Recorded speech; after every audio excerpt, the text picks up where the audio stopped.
esto, es para mí un gran orgullo, una gran alegría presentar a un querido amigo, el maestro Edgar Morales Flores. Transitamos así del mundo del derecho al mundo de la filosofía, pero en permanente diálogo, en permanente simbiosis benigna.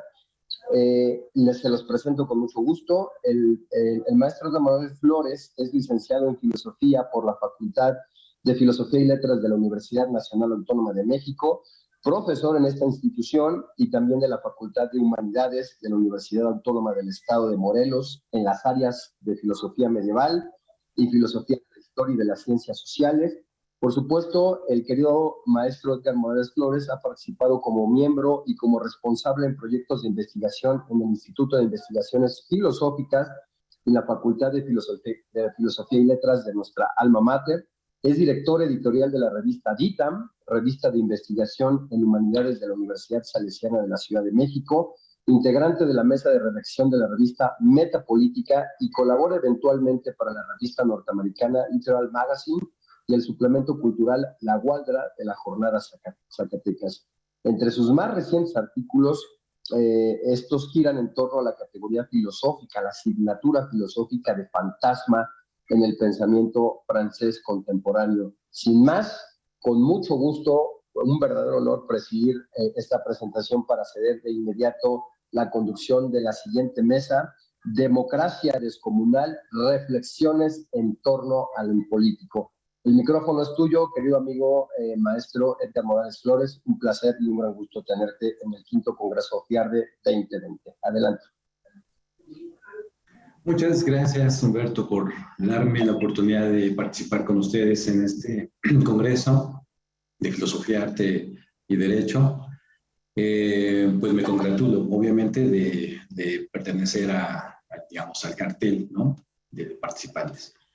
Voy a presentar la mesa. La mesa, ciertamente, como ya lo mencionó Humberto, es sobre democracia descomunal y pensamiento impolítico. Voy a presentar al doctor Israel Covarrubias, quien es doctor en Ciencia Política por la Universidad de Florencia. Es profesor investigador de tiempo completo en la Facultad de Derecho de la Universidad Autónoma de Querétaro. Es miembro del SNI. Sus líneas de investigación son teoría política, historia de las ideas políticas, política comparada y sistema político.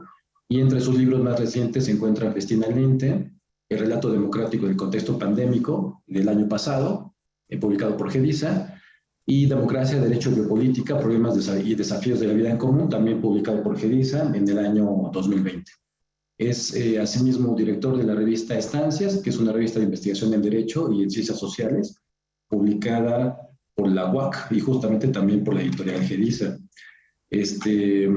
También voy a presentar de una vez a quien nos va a también acompañar aquí, que es el doctor Hugo César Moreno Hernández, quien es doctor en Ciencias Sociales y Políticas, forma también parte del Sistema Nacional de Investigadores. Sus temas giran en torno a las pandillas juveniles transnacionales en México, El Salvador y el Ecuador en particular.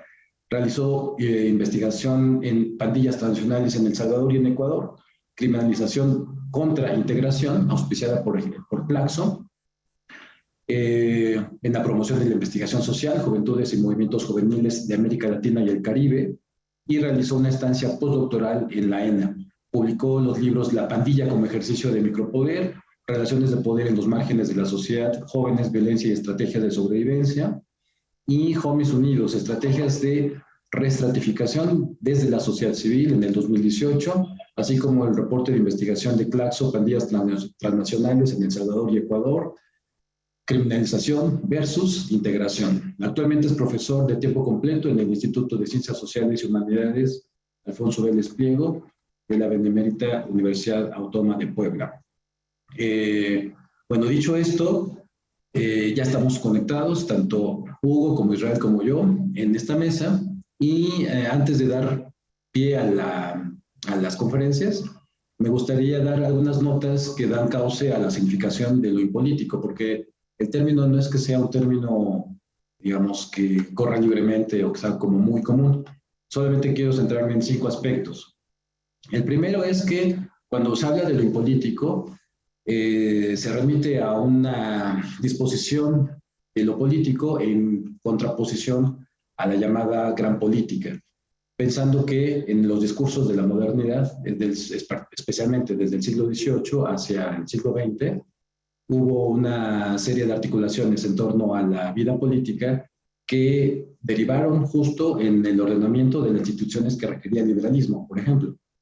Entonces, esta gran política o estas enormes narrativas en torno a lo político, pues estaban ligados a las representaciones que dieron pie a las instituciones que obviamente en el siglo XIX, a lo largo del XIX y especialmente a finales del XIX, pues estuvieron ligados a los proyectos nacientes de los estados liberales.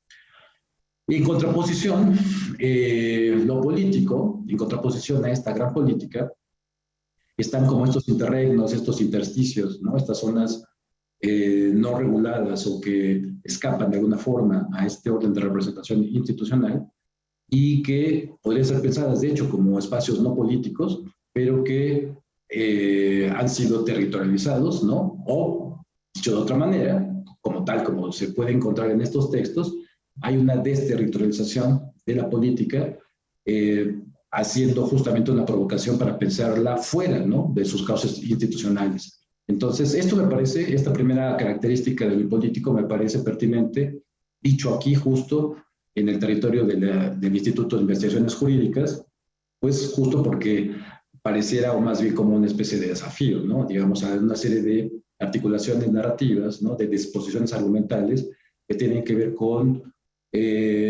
pues sí, ciertamente un ámbito de tensión, ¿no?, de polarización, en donde habría un ámbito de representación necesaria, por ejemplo, para hacer jurisprudencia, pero por otro lado habría un orden de experiencia en la vida comunitaria que escapa, ¿no?, que siempre va más allá, ¿no?, o que siempre difiere de este orden de representación. El segundo punto es justo la irrepresentabilidad, que supone este orden que difiere, ¿no?, del nacimiento, del agenciamiento que hay en las narrativas gubernamentales. Por ejemplo, los valores políticos como la libertad o la igualdad, en la fraternidad, etcétera, cuando son exageradamente dispuestos en discursos filosófico-políticos, pensemos, por ejemplo, lo que sucedió en Francia a finales del XVIII, puede dar paso a una traición. Esta es un poco la tesis en la que coinciden varios autores, varios pensadores, como Hannah Arendt o como Elias Canetti o Simone Weil, quienes, digamos, tratan de prevenir a los que se acercan a este territorio, pensando que realmente los bienes políticos deben ser salvaguardados en términos institucionales, pero no entraré en detalles.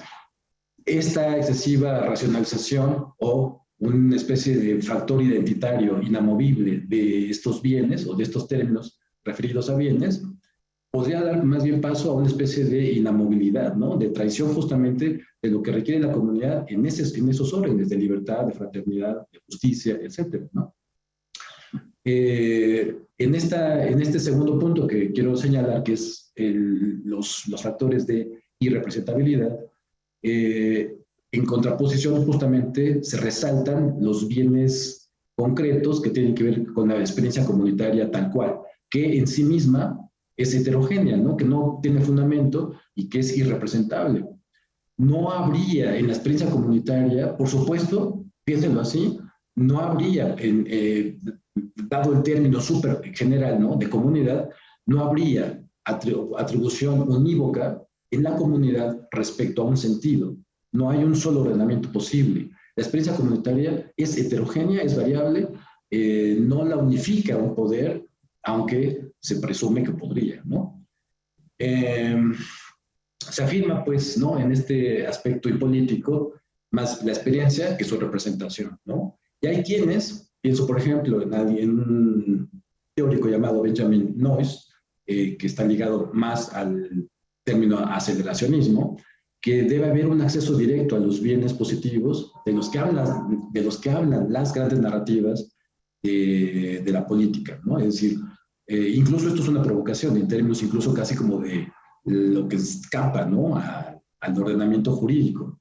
se puede acceder a un bien positivo incluso contra las leyes, ¿no? En fin, hay muchos ejemplos que rondan, pero trataré de ser concreto. El segundo punto, pero en el tercero llevo dos, ¿no? Es decir, el primero es esta distinción que hay, ¿no?, entre la política y lo político. En segundo término, este asunto de la irrepresentabilidad de la experiencia comunitaria. El tercero es que en la reflexión de los pensadores y políticos suele darse una retracción del ámbito, digamos, real empírico de lo político hacia un ámbito filosófico, vamos a llamarle fundamental, que finalmente se da en términos de la llamada ontología. Se ha hablado justo de una diferenciación ontológica para poder recrear condiciones de pensar lo político, no en términos de cómo justamente ha sido dispuesto, ¿no?, el territorio político en las grandes narrativas modernas, sino justamente para poder diferir, disponer en su origen de otra forma la problemática política.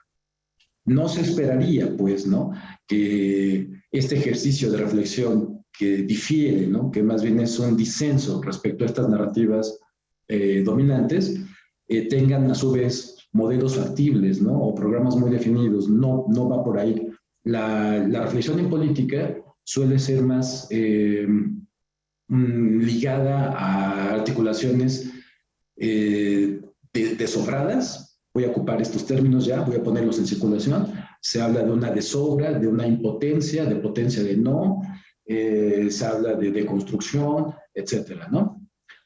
Como cuarta característica de lo político estaría esta negativa a dar fundamento al orden político. Un fundamento, por supuesto, que se pretende en muchas otras narrativas. Hay un afán antifundacionista que está ligado de cierta forma con una especie de nihilismo que va, ¿no?, cabalgando en textos, no sé, ¿no?, en los de Espósito, en los de Nancy, Lefort, Laclau, Mouffe, etcétera, ¿no? Es decir, hay una conciencia nihilista que va acompañando, ¿no?, a esta negación, por supuesto, a esta reticencia a otorgar una especie de fundamento último, ¿no?, o esencial a lo que llamamos política. Y está ligado justamente este antifundacionismo a la naturaleza de los mitos fundantes de las comunidades. Entonces, no se puede salir del mito o de su poderío, pero se puede interrumpirlo, ¿no? Y lo dejo ahí porque después ya tendré tiempo para expandir esta idea. Y dejo nada más la quinta característica y doy paso a las conferencias. La quinta característica sería que hay un gran esfuerzo en los territorios llamados impolíticos por pensar la democracia, pensar lo democrático, fuera de estas mitificaciones que hay, ¿no?, en lo que ya he expuesto yo como grandes narrativas. Más bien se procura pensar la democracia en una especie como de vacío político, ¿no? No en sus excesos de transparencia, no en sus excesos, ¿no?, como de ontología comunal, ¿no?, de fraternidad unos con otros. No. Democracia en el sentido de una experiencia de fragmentación y de vida heterogénea, ¿no?, de multiplicidad de posibilidades que hay, ¿no?, en las acciones civiles. Bueno, dejo hasta ahí esta primera presentación, este primer cauce, como lo he llamado, para dar, pues sí, ¿no?, como la clave, ¿no?, en la que estas tres charlas que vamos a dar puedan tener un tipo de significado. Entonces, me gustaría proponer que comenzara Hugo su reflexión. Me parece que Hugo hablará sobre Espósito y después iré yo, voy a hablar sobre Jean-Luc Nancy y al final dejaremos a Israel para que hable, si no me equivoco, sobre Agamben. Muchas gracias por la invitación para participar en este intercambio. Yo escribí una ponencia que titulé ¿Es posible un acto impolítico? Entonces voy a leer y quizá me salte algunas partes para poder ajustarme al tiempo. Si lo impolítico desde Rancière sucede cuando los sin parte piden tomar parte, mientras que la política, el gobierno, es policía, entonces, ¿dónde sucede lo impolítico? sucede, es algo como la política, lo político o la policía, el gobierno. Es algo o solo es, que no es poca cosa, un lenguaje, una casa, una orientación para pensar en lo político desde un desplazamiento liminal, alejado pero no externo. Con Expósito podemos decir que si algo, lo que fuera, en las relaciones sociales no remite a responsabilidad, potencia, gobierno, sino a desarraigo, disolución o sustracción, es radicalmente impolítico. En la introducción a categorías de lo impolítico, Expósito responde a críticas y relaciones malentendidas respecto a lo impolítico. Rechaza en principio la asimilación de lo impolítico con la antipolítica, porque lo impolítico no comporta un debilitamiento o caída del interés por la política, sino, por lo contrario, una intensificación y radicalización de la política. No se trata de un ir en contra ni a favor, no hace política en sí, como sí lo hace la antipolítica. Por ello, no puede coincidir con lo impolítico, porque ya coincide con la política. La antipolítica no es lo contrario de la política, sino simplemente su imagen invertida, una manera de hacer política contraponiéndose exactamente a ella. Así, la impolítica no es fuerza opositora a la política, está en ella y desde ahí intensifica y radicaliza la política, pero ¿qué de la política? Sus categorías, su fuerza, su potencia. Visto desde este despliegue, la política trata sobre los asuntos categoriales de la política, sus discursos, en tanto capacidad performativa, es decir, capaces de orientar prácticas y producir cosas, desde tecnologías de poder hasta dispositivos de subjetivación y hasta las aporías conceptuales que también le llevan a desplegar producciones sociales.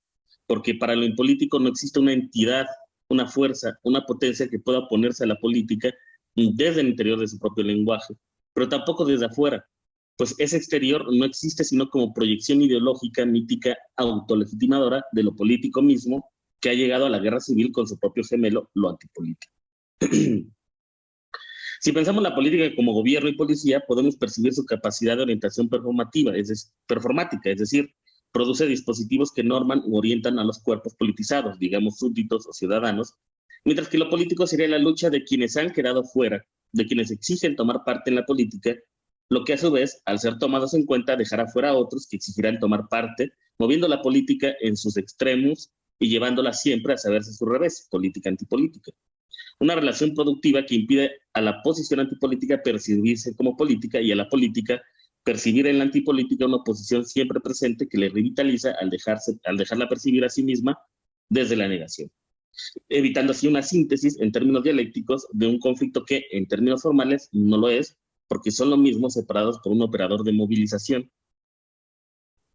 Entonces, a nuestra pregunta sobre si lo impolítico es algo que sucede o, por el contrario, un alejamiento reflexivo para observar, analizar, criticar y promover nuevas categorías políticas, la respuesta sería afirmativa para lo segundo. Lo impolítico no sucede, no es acontecimiento, acto o mundo categorial para percibir realidades, porque, cito, lo impolítico coincide con la política justamente porque no la niega.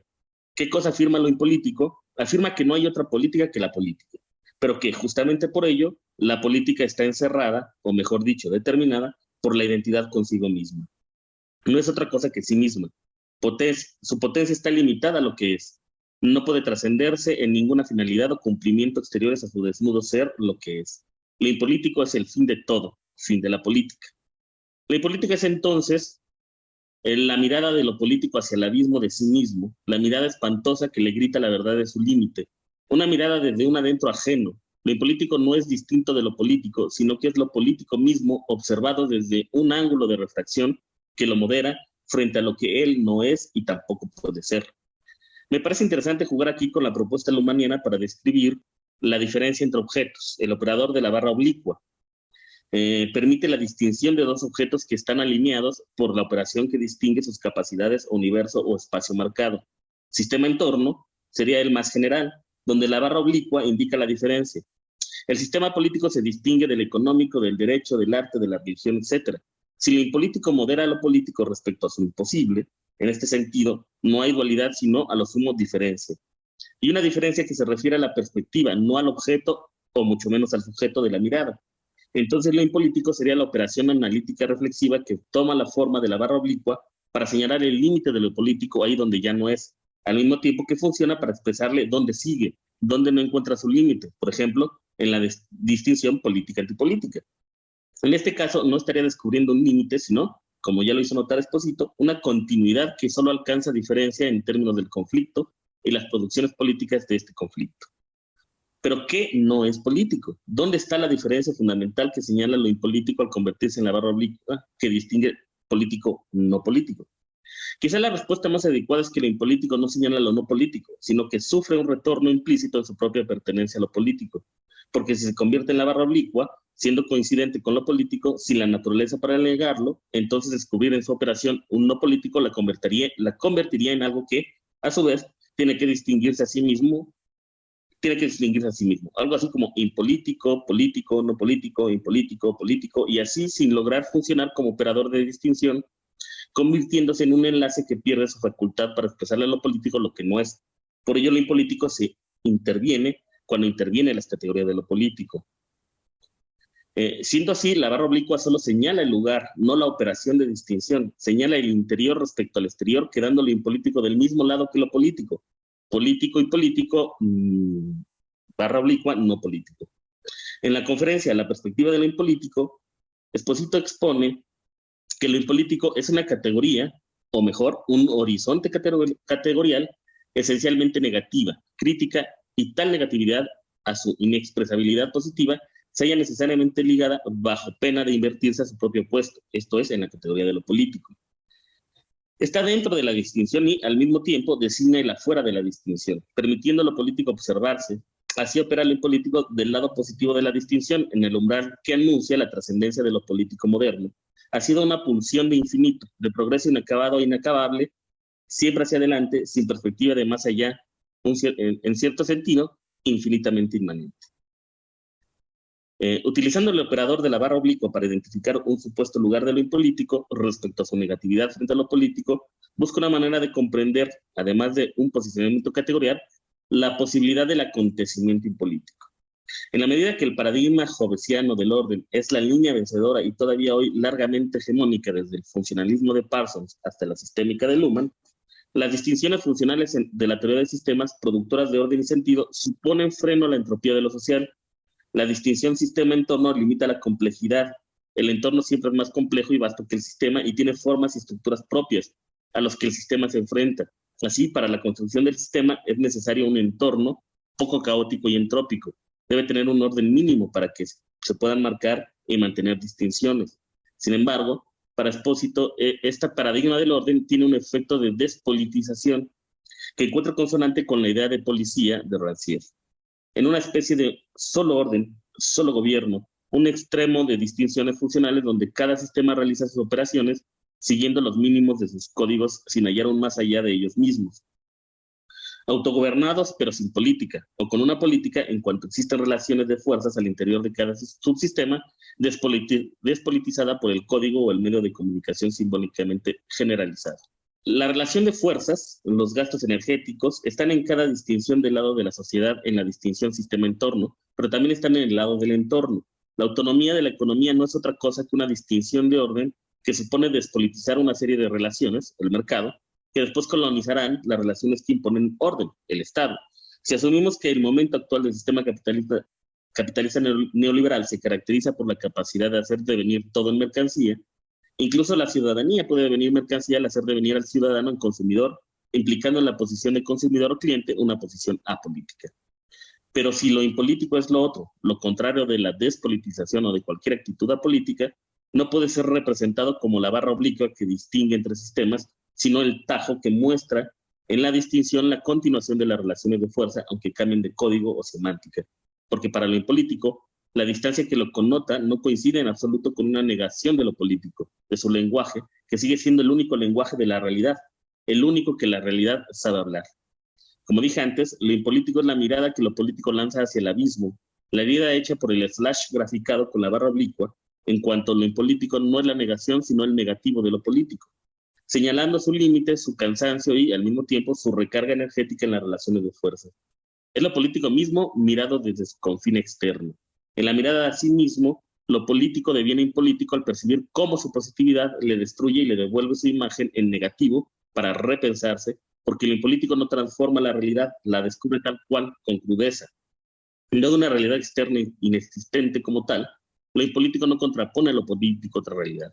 sino la misma realidad ocultada por la despolitización de las relaciones de fuerza nombradas con otras categorías. Cito: lo impolítico asume el punto de vista máximamente realista de la inexistencia de cualquier realidad sustraída a las relaciones de fuerza y de poder. Por eso, la extensión del poder coincide con la extensión de la realidad. Es esto lo que impide cualquier acepción dualista del impolítico, como si se tratara de algo positivo que se contrapone desde el exterior al lenguaje del poder. El lenguaje del poder es el lenguaje de la realidad, en el sentido de que la realidad no habla lenguajes diferentes del lenguaje del poder. Bajo este entendido, a la pregunta sobre si lo impolítico puede ser percibido como un acontecimiento, sobre todo en la medida que no es un espacio, ni menos todavía un valor situado fuera de lo político e indiferente a él, sino el trascendimiento interior a lo político en cuanto a categoría afirmativa, me parece adecuada la pregunta sí y solo para forzar la idea de un impolítico como acontecimiento. Entonces, me pregunto si la resistencia es lo impolítico. La resistencia, desde las aportaciones de Michel Foucault y Gilles Deleuze, no es una mera reacción al ejercicio del poder, tampoco simple respuesta en sentido negativo, aunque contraria el orden de las relaciones de poder. La resistencia no es una sustancia, no es anterior al poder que se opone, es coextensiva al mismo y rigurosamente contemporánea, lo dice Foucault.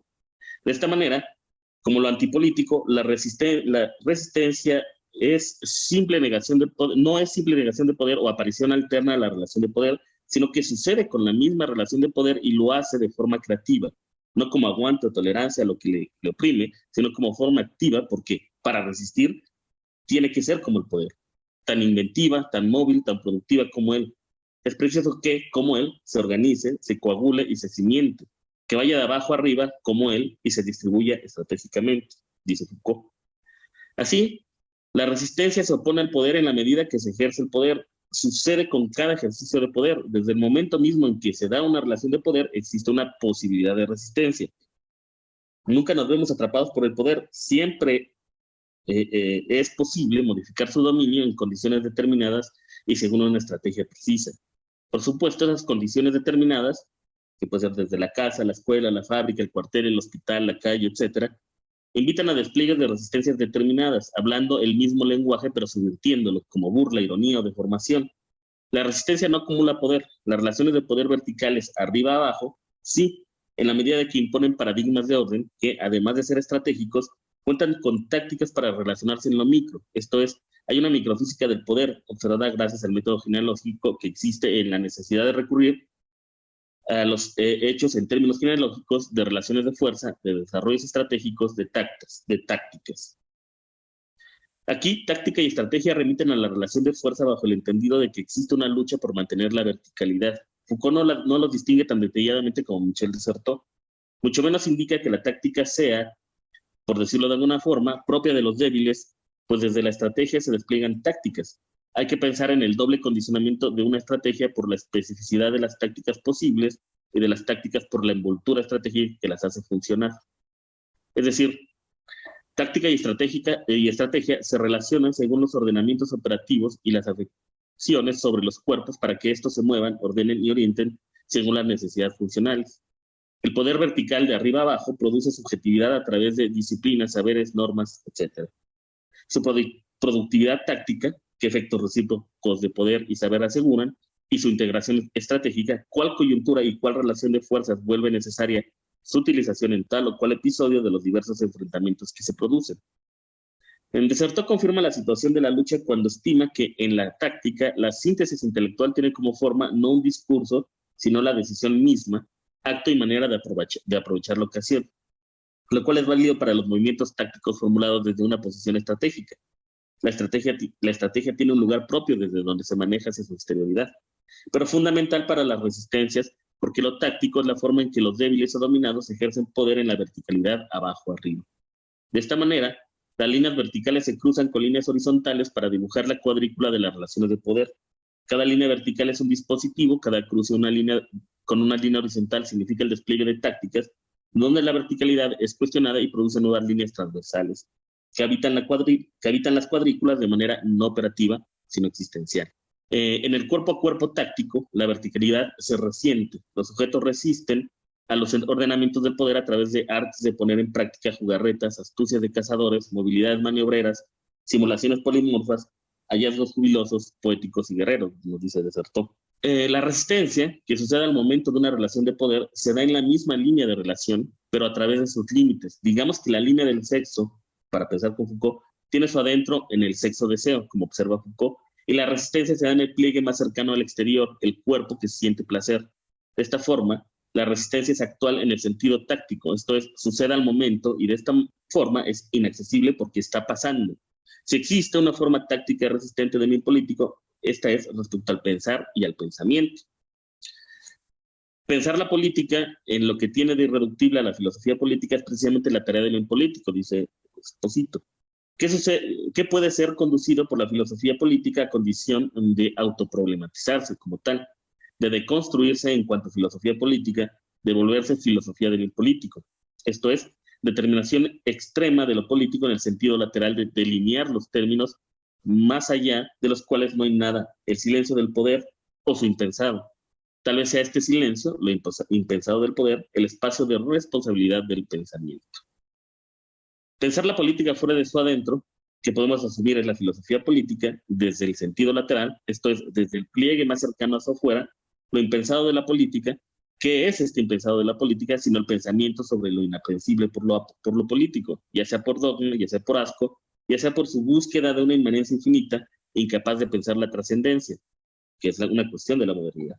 Pensar es actual, está sucediendo, y es el pensamiento como despliegue categorial donde lo impensado del poder es señalado, su silencio volcado hacia el estruendo de lo sordo. Pensar la copresencia de los opuestos que transforma a cada uno en la sombra contrahecha del otro. Técnica en ética, derecho en justicia, poder en bien. Significa pensar sobre el límite que permite tanto la identificación de lo uno en lo otro, técnica como ética, derecho como justicia, poder como bien, como su distinción, su imposible asimilación. En este pensamiento hay una resistencia frente a la categorización de lo político que impone un paradigma de orden en el mundo contemporáneo. Resistir a la disolución de los límites que permiten la identificación de lo uno con lo otro, técnica ética, derecho, justicia, poder bien, significa hacerlo emerger en sus diferencias para llevar al límite lo político y marcar aquello que no es. Para lo impolítico, el bien es irrepresentable por el poder, así como el poder no tiene la posibilidad de traducir dialécticamente el mal en el bien. Ahora sí la posibilidad de una resistencia en acontecimiento al llegar a pensar sobre lo impensado del poder, esto es, aquello que supone representar y promover, bien como poder, poder como bien, ¿qué es esto sino la muerte? Este algo que asemeja a la muerte es la justicia, asemeja a la muerte porque no es de este mundo. En este mundo es irreal, pero a la vez es real. Es irreal si se mira dentro de las categorías de lo político, real si se mira desde su exterior, desde lo impolítico. Desde lo impolítico la justicia parece esa línea infinita que la fuerza no puede superar porque coincide con su límite mismo. Ahora bien, ¿qué es la muerte dentro de un marco de inmanencia absoluta? Algo negado como acontecimiento trascendental, un problema demográfico, biopolítico, una herramienta de gestión poblacional, tanatopolítica, necropolítica. Porque la muerte no asusta porque el hombre del humanismo, individualista comunista, ya está muerto a la posibilidad de su propio trascenderse, y a la vez excluido de la muerte por la pertenencia a un organismo que como tal no puede morir. La modernidad busca, entre comillas, curarse de muerte, con lo que Esposito llama inmanencia, o lo que Esposito llama inmanencia absoluta, es decir, la muerte de la trascendencia. Lo político queda entrampado en esa línea de pensamiento, eliminando los límites y las diferencias bien-poder, justicia-derecho, ética-técnica. La barra oblicua que permite distinguir bien-poder, justicia-derecho, ética-técnica, es la línea infinita que hace sensible el límite. Eso es lo impolítico en el pensamiento, para decirlo muy rápido. Pero, volviendo a la pregunta inicial, ¿lo impolítico sucede? ¿Es acontecimental? Esto sin negar al pensar como actual y el pensamiento como acontecimiento. Mi hipótesis es que es posible observar actos, acciones, resistencias que podemos identificar como impolíticas a través de la vida y la muerte, no como opuestos, sino como continuo de la existencia política y social. Esto sin confundirlas con otras formas, paralegales, ilegales, grises, criminollegales, etc., ni con otros umbrales conceptuales como la tanatopolítica o la necropolítica, aunque pueden emerger del análisis de estos procesos. Como dato empírico, propongo el fenómeno de la desaparición forzada y las fosas clandestinas. Más que una definición jurídica sobre la desaparición forzada, lo que me interesa aquí es desmenuzarla en sus dos grandes formas, la estatal, cuando los gobiernos desaparecen opositores, la guerra social en México, por ejemplo, y la delincuencial, cuando se trata de ocultar el delito. No me interesa el cómo se desaparecen las personas, ni cómo se desarrollaron los casos, sino las resistencias que producen, las madres buscadoras. De ahí que las fosas clandestinas sean de interés. Es en la búsqueda del hijo desaparecido, a quien en principio se supone muerto, que la acción de estos colectivos, la mayoría de ellos conformados por mujeres, muchas madres, cometen actos impolíticos porque están en el límite de la vida y la muerte. En la búsqueda de alguien que, hasta no tener los huesos inertes, supone vivo, aunque la propia búsqueda de las fosas implique la suposición sobre la muerte, sobre todo en el caso de las desapariciones forzadas por la delincuencia organizada, emerge el acto impolítico porque no hay una oposición política, aunque ésta se genere frente a la displicencia gubernamental. Se exige justicia para alguien que está vivo o muerto, desaparecido, lo que acrecienta el dolor y lleva a la acción impolítica. Impolítica porque está en el límite de lo político sin negarlo, descubriendo su ardid supletorio, la técnica por la ética, el derecho por la justicia, el bien por el poder. No buscan bajo técnicas forenses, pero inventan técnicas forenses motivadas por la búsqueda de sus hijos, a quienes, ya con los restos, les buscarán justicia sin buscar el poder, sino el bien de una endeble resignación, quizás. Sus acciones mueven al pensamiento para renovar las categorías desde el extremo del dolor y la frustración. Por ello, si no remite a responsabilidad, potencia, gobierno, sino a desarraigo, disolución, sustracción, sus acciones son radicalmente impolíticas. Así, la hipótesis se complejiza con la pregunta por la comunidad, porque si la comunidad es verdaderamente la extrema figura de lo impolítico, incomunicable, irreductible al lugar común, entonces preguntarnos si los colectivos de madres buscadoras hacen comunidad a través del rastreo de fosas clandestinas significa indagar sobre la cualidad impolítica de sus acciones y quizá de todas aquellas posibles comunidades. La muerte es un lazo comunal. La comunidad imposible, cuando sucede, es impolítica. En este sentido, la hipótesis planteada impone observar, analizar y reflexionar sobre la emergencia de comunidades formadas por el límite de la muerte, no su muerte, sino la muerte experimentada por los vivos, que esperan hallar a quien ha desaparecido en una fosa clandestina, incapaces de pensarlo muerto, pero muerto en su propia estrategia de búsqueda. Gracias. Muchas gracias, Hugo. Seguro que hay, pues me imagino, como preguntas. Si pueden usar el chat para dejar comentarios y dudas, después los recuperamos. Bueno, pues vamos a escuchar a Israel Covarrubias. Pues muchas gracias, Edgar. Bueno, quisiera, obviamente agradecer a los organizadores de este 5º Congreso Filosofía, Arte y Derecho la invitación y la aceptación de la propuesta que nos hizo Edgar para participar en esta mesa. Yo preparé un texto que que a continuación leeré, que se llama prácticamente ¿Por qué necesitamos a la política? De lo descomunal de la democracia a lo impolítico de su incertidumbre. Hablar de lo impolítico referido a la democracia como forma de vida descomunal nos lleva de inmediato a pensar en la génesis de lo político, donde la discusión sobre la relación presencia-ausencia se vuelve necesaria para entender la pretensión histórica de la democracia de hacer coincidir el singular con el plural, lo uno con lo múltiple de la democracia. Esta operación solo es posible a través de la invención de un campo articulado por diversas ficciones de lo político, que permitan representar ese mundo compartido donde la comunidad política es algo más que un mero concepto. Es en realidad una idea que se materializa. De cualquier modo, la interrogante si una política de lo irrepresentable es posible, es decir, si una política de lo indecible finalmente puede tener lugar en el campo de historicidad de la democracia, es un guiño a la exploración del campo de lo impolítico, desde un punto de vista teórico, pero también histórico. Y en ese entrecruce, me parece que un fenómeno tan actual y tan debatido como el populismo puede ser útil para inteligir algunas de las dimensiones de discusión, y es ahí intentaré hilar algunas ideas de Giorgio Agamben al respecto. El dilema de la política democrática del siglo puede ser enunciada del siguiente modo. Cito a Pierro Zambalón: todo ocurre como si hubiera al mismo tiempo demasiada y no suficiente política, expresión de una espera y manifestación de un rechazo. Fin de la cita. Es precisamente en esta imposibilidad donde el populismo logra colarse por una rendija del arte de la innovación, ya que el crecimiento de la vida pública de las democracias contemporáneas permite el nacimiento de nuevos valores y nuevas exigencias y también de nuevos jefes políticos y liderazgos. Estos procesos son necesarios en el desarrollo de la política, incluso inyectan aire fresco al juego democrático, producen dividendos para los nuevos actores de la política, donde las estrategias populistas se vuelven armas electorales y políticas determinantes para conseguir sus fines. Desde este punto de vista, el populismo puede ser interpretado como un fenómeno de innovación política al descentrar el poder de las antiguas élites y transferirlo a nuevos jefes que terminan por ocupar todo el espacio liberado por las clases políticas tradicionales. No es un fenómeno de gatopardismo, al contrario, es un fenómeno de recambio del poder, por lo que aquello que se pierde en el eje de la estabilidad y la robustez institucional se gana en la intensificación de la competencia y el dinamismo de la sociedad, un proceso al mismo tiempo de pérdidas y ganancias. La lección que nos deja es que en la democracia no es posible pensar en un esquema ganar-ganar.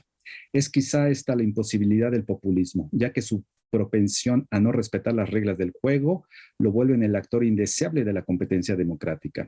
Pero también está la imposibilidad de la democracia como forma de gobierno, pues el uso de la semántica del pueblo es ineludible en el proceso de formación de los gobiernos democráticos. Por ello, si una tendencia marca el momento presente, es aquella de la cohabitación entre viejos jefes y nuevos liderazgos, que expanden la esfera de su influencia por medio de la creación de partidos políticos populistas. Expresiones como es un peligro, no puede ser presidente, lo van a renunciar, hay que esperar la respuesta de los otros poderes, etc., son moneda corriente de las críticas cotidianas sobre el populismo, aunque importan un núcleo de enemistad que puede generar grandes movilizaciones negativas para la política democrática, como lo ha sido históricamente el primado de la metafísica de la política, con los ejemplos del nazismo, el fascismo y el bolchevismo. Es posible sostener que la insurgencia del populismo se explica más por la serie de clivajes políticos que dan estabilidad al empujar una y otra vez las promesas irrealizables, que es el núcleo irrepresentable de la democracia, de la política en el interior de la democracia, y menos por la constatación de que es un simple elemento transversal anómalo de tipo antidemocrático. El populismo es de movilización y socialización que coloca en su centro político al pueblo, dice Giorgio Agamben, como sujeto excluido, y en su campo discursivo al pueblo abstracción política. Es para el filósofo italiano esta doble, digamos, ficción política es lo que él llama una fractura biopolítica fundamental. Ambas modalidades no dejan de ser los destinatarios de esa carta sin fin que el líder populista escribe todos los días a la miriada de sujetos excluidos que siempre necesitarán algo, por lo que se inscribe en un momento temporal caracterizado por complacer el instante. Asimismo, estamos en un escenario político donde aparece con mucha fuerza el estallido de la cuestión social. Esta explosión es una combinación de viejas y nuevas modalidades de disrupción propias del desarrollo económico que revela su cara más contradictoria en el desarrollo antagónico que ha generado, donde las áreas de igualdad y de bienestar, incluso a pesar de la universalización de sus prácticas, no corresponden ya a la calculabilidad técnica.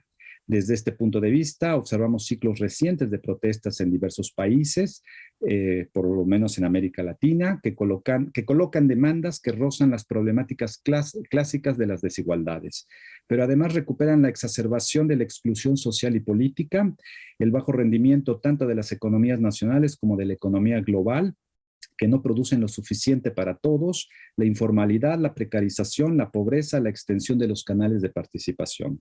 Por si fuera poco, tenemos la existencia de nuevas agendas y repertorios de demandas que se concentran en los esfuerzos de visibilización y movilización de recursos, como el de los feminismos, las diversidades sexuales, las generaciones de jóvenes fuera del mercado del trabajo, así como la de los ancianos que han terminado por ser los prescindibles de los beneficios, incluidos aquellos sanitarios que abrevaron de la irrupción de la pandemia de COVID-19. El populismo le da forma a la cuestión social en función de sus propósitos políticos que no son únicamente retóricos, sino también performativos y legislativos, ya que siempre miran a su concreción aquí y ahora, lo que confirma la pérdida del derecho al futuro, que es la gran querella de lo político en la actualidad. Estas dos caras coinciden con la declinación en diversos países de la autoridad de las instituciones públicas. En primer lugar, las que competen al ámbito de la justicia, colapsadas casi completamente en países como México, y que son orientadas políticamente a través del lawfare o del legalismo discriminatorio. Incluso hemos llegado al redimensionamiento del debate sobre el diseño constitucional de las democracias, que por momentos adopta rasgos plebiscitarios cuando tiene lugar la radicalización en su dirección participativa y sobre todo directa. Un debate que ha terminado por tensarse a causa de la forma controversial que expresa el constitucionalismo popular frente al constitucionalismo populista, colocados ambos como dos tipos de respuesta a la exigencia de reconocimiento simbólico, también llamado desde un punto de vista impolítico como poder ritual del débil, y reconocimiento institucional del pueblo. Por ejemplo, el constitucionalismo populista tiene que ver más con el principio de discriminación, sin el cual el populismo no puede sostenerse como gobierno. Es decir, cuando se pone en marcha una específica producción legislativa para responder a la cuestión social, también produce un trade-off. Esto es, hay una serie de ventajas claras en términos de legitimación política que derivan de la incorporación de algunas demandas, aunque siempre será restringida esa inclusión porque su principio es la discriminación, tanto de las viejas como de las nuevas agendas. Pero por su parte, las respuestas terminan por volverse los problemas. Todo desarrollo político o económico, repito, es antagónico porque la inclusión de poblaciones que previamente estaban excluidas no está exenta de pérdidas, ya que el arte de lo político populista deja fuera a otras poblaciones que serán excluidas. En la concepción de mundo de la política y de la sociedad que enarbolan tanto líderes como partidos populistas, estas poblaciones que quedan fuera antes eran clases con privilegios.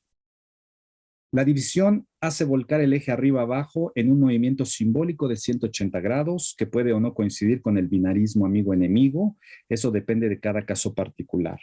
Recordemos el discurso de toma de posesión de José Pedro Castillo Terrones en Perú en julio de 2021. Dice Pedro Castillo, cito, esta vez un gobierno del pueblo ha llegado para gobernar con el pueblo y para el pueblo. Quiero que sepan que el orgullo y el dolor del Perú profundo corre por mis venas, que yo también soy hijo de este país, fundado sobre el sudor de mis antepasados, erguido sobre la falta de oportunidad de mis padres y que a pesar de eso, yo también lo vi resistir. Que hoy estoy aquí para que esta historia no sea más la excepción. Fin de la cita. Si atendemos a lo que decía el filósofo John Austin cuando sostiene que decir algo es siempre hacer algo, la escenificación de Pedro Castillo es perfecta en su aporía. Aprovechó por partida doble el simbolismo de la fecha de Asunción, 28 de julio, ya que es una fecha que recuerda en 2021 los 200 años de la proclamación de la independencia del Perú, así como la llegada al poder de Castillo. Además, es una escenificación que coloca a los desposeídos en el centro de la política, los corona al llevarlos al Palacio de Gobierno, que irónicamente tiene el nombre de Francisco Pizarro, el Conquistador. A los privilegiados, sean élites, sean clases medias o sectores acomodados, se les acabó la suerte y hoy tienen que pagar o sufrir, depende de la retórica usada, frente a los conjuntos poblacionales que antaño estuvieron excluidos y que hoy tienen la puerta abierta para alcanzar una oportunidad de visibilización. Pero no quiere decir apropiación del poder porque este no es una sustancia, es, diría Claude Lefort, un vacío. Y esta es posible gracias al uso del mecanismo del legalismo discriminatorio, que es en este escenario una necesidad política. Una existencia llena de humillaciones y precariedades tiene mucho menos interés en calcular los riesgos inherentes a la decisión de votar por un candidato populista, porque su vida está menos acoplada a los valores y las prácticas dominantes del momento histórico donde aparecen. Sus códigos son disonantes respecto a los de la eficiencia, la racionalidad instrumental, el éxito, la competencia individual. Así pues, quizá se pueda decir que el populismo aparentemente pretende resolver lo que el neoliberalismo dejó pendiente, al colocar en el centro de la política a las clases sin poder. Su éxito como maquinaria electoral y en general como partido y relación simbiótica entre pueblo y líder depende mucho de la consolidación de este momento. En suma, esta es la nueva cuestión social que está conectada en su camino con una serie de transformaciones recientes de la política y lo político. Deviene una cuestión histórica y empírica relevante para el proceso de cohesión e integración social de las democracias. Este aspecto no es gratuito porque permite la operación de colocar el fenómeno del populismo en relación al neoliberalismo, del cual es su efecto, pero también su soporte.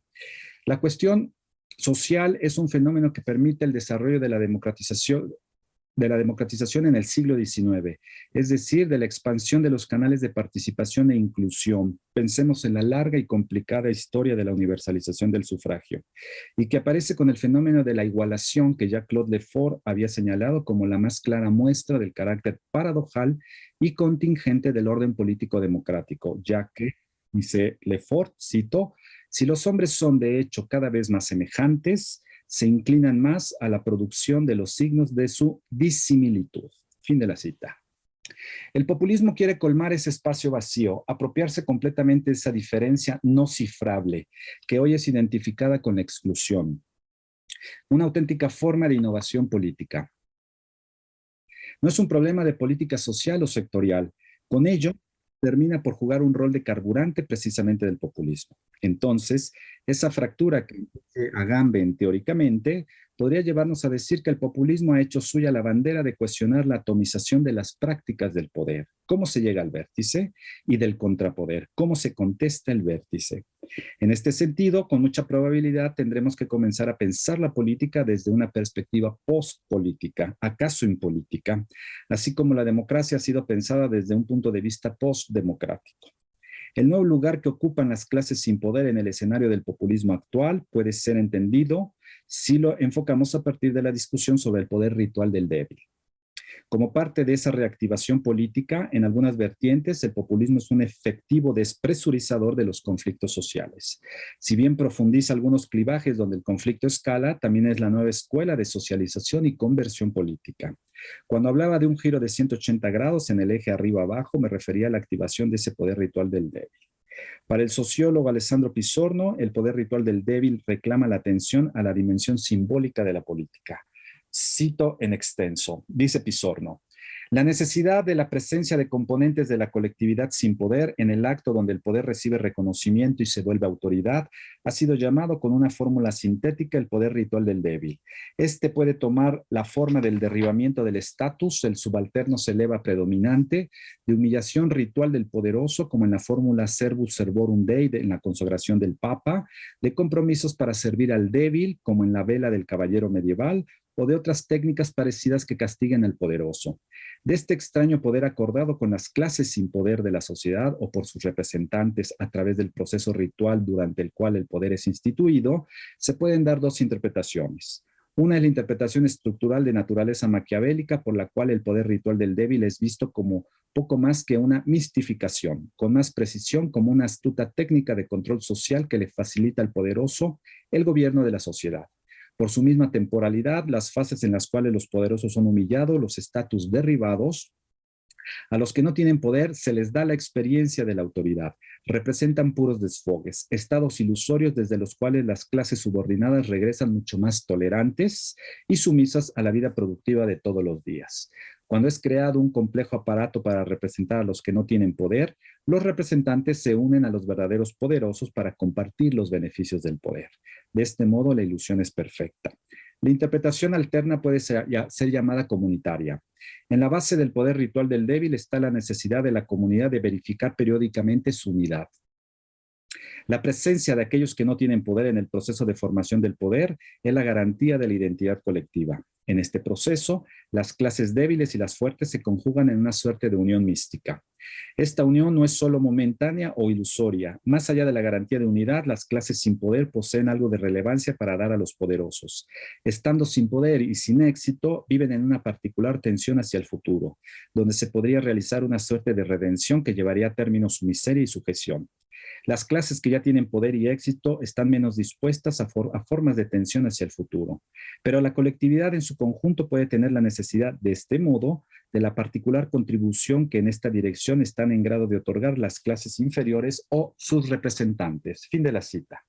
Las clases sin poder son un conjunto heterogéneo de grupalidades definidas por la condición económica e ideológica en la base del eje arriba-abajo. Delante de la constante tecnificación de la política en la democracia, así como frente a la colonización de diversas élites políticas, empresariales, intelectuales y sociales, del campo de conjunción de lo público democrático, y por si fuera poco, frente a una realidad económica que en muchos casos está orientada políticamente, el populismo es un estilo político que permite que el débil roce el ejercicio del poder.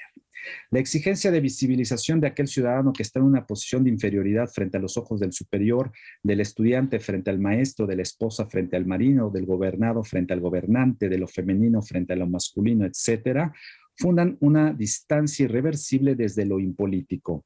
Además devienen nuevas maneras de socialización política de la diferencia. Esta posibilidad es uno de los ejes sobre los que gravita el populismo al empujar hacia la formación de un nuevo espacio de reconocimiento que orilla al cambio de la identidad, ya que pone en entredicho el propio pasado de cada sujeto, al grado que éste acepta una conversión plena de su identidad y menos una conversión de ella. Es un espectáculo de mutación antropológica profunda que rompe el vínculo con el tiempo extenso y coloca las nuevas formas de vida en una constante aceleración de sus deseos. El populismo se constituye a través de la celebración inmediata de los dos extremos que lo soportan, la abstracción y la exclusión simultánea del pueblo, interpretables como dos maneras de volver un referente tangible al pueblo. Por ello, es una caja de resonancia, un altavoz en ciertos periodos de cambio marcados por un discreto o mediocre rendimiento de las instituciones de gobierno. Sobre todo con relación a la ficción de que el tiempo se abrirá a una nueva forma política donde la sociedad terminará por densificarse con otras tesituras. Al respecto, Chantal del Sol dice, cito, hay que comprender que los populismos contemporáneos aparecen justamente en los déficits de la democracia. Obtienen su éxito a la medida de la decepción. La democracia ha prometido mucho, su nombre en sí representa una esperanza, pero a menudo no consigue honrar sus promesas. Fin de la cita. Si es posible sostener que necesitamos a la política, como la habíamos conocido hasta hace poco tiempo, esto es verdad a condición de cambiar el cabotaje desde el cual se pueda recomenzar a pensar nuestro presente democrático. Y aquí quizás sea necesario un regreso a una suerte de teoría moral de la política. Para ello es oportuno regresar a Maquiavelo. Recordemos que para el florentino, las dislocaciones temporales juegan un papel crucial en la composición de la comunidad política, ya que inmersas en la lógica de los tumultos que discuten en los discursos, la política nuclea una pretensión de orden irreconciliable y por ende constata el rasgo esencialmente divisivo de lo político. Cito, dice Maquiavelo. Creo que los que condenan los tumultos entre los nobles y la plebe atacan lo que fue la causa principal de la libertad en Roma. Se fijan más en los ruidos y gritos que nacían de estos tumultos que en los buenos efectos que produjeron. Y consideran que en toda república hay dos espíritus contrapuestos, el de los grandes y el del pueblo. Y todas las leyes que se hacen en pro de la libertad nacen de la desunión entre ambos. Por tanto, no podemos juzgar nocivos estos tumultos ni considerar dividida una república que en tanto tiempo no mandó al exilio como consecuencia de sus luchas internas más que a 8 o 10 ciudadanos. Ejecutó a poquísimos y ni siquiera multó a muchos. Fin de la cita.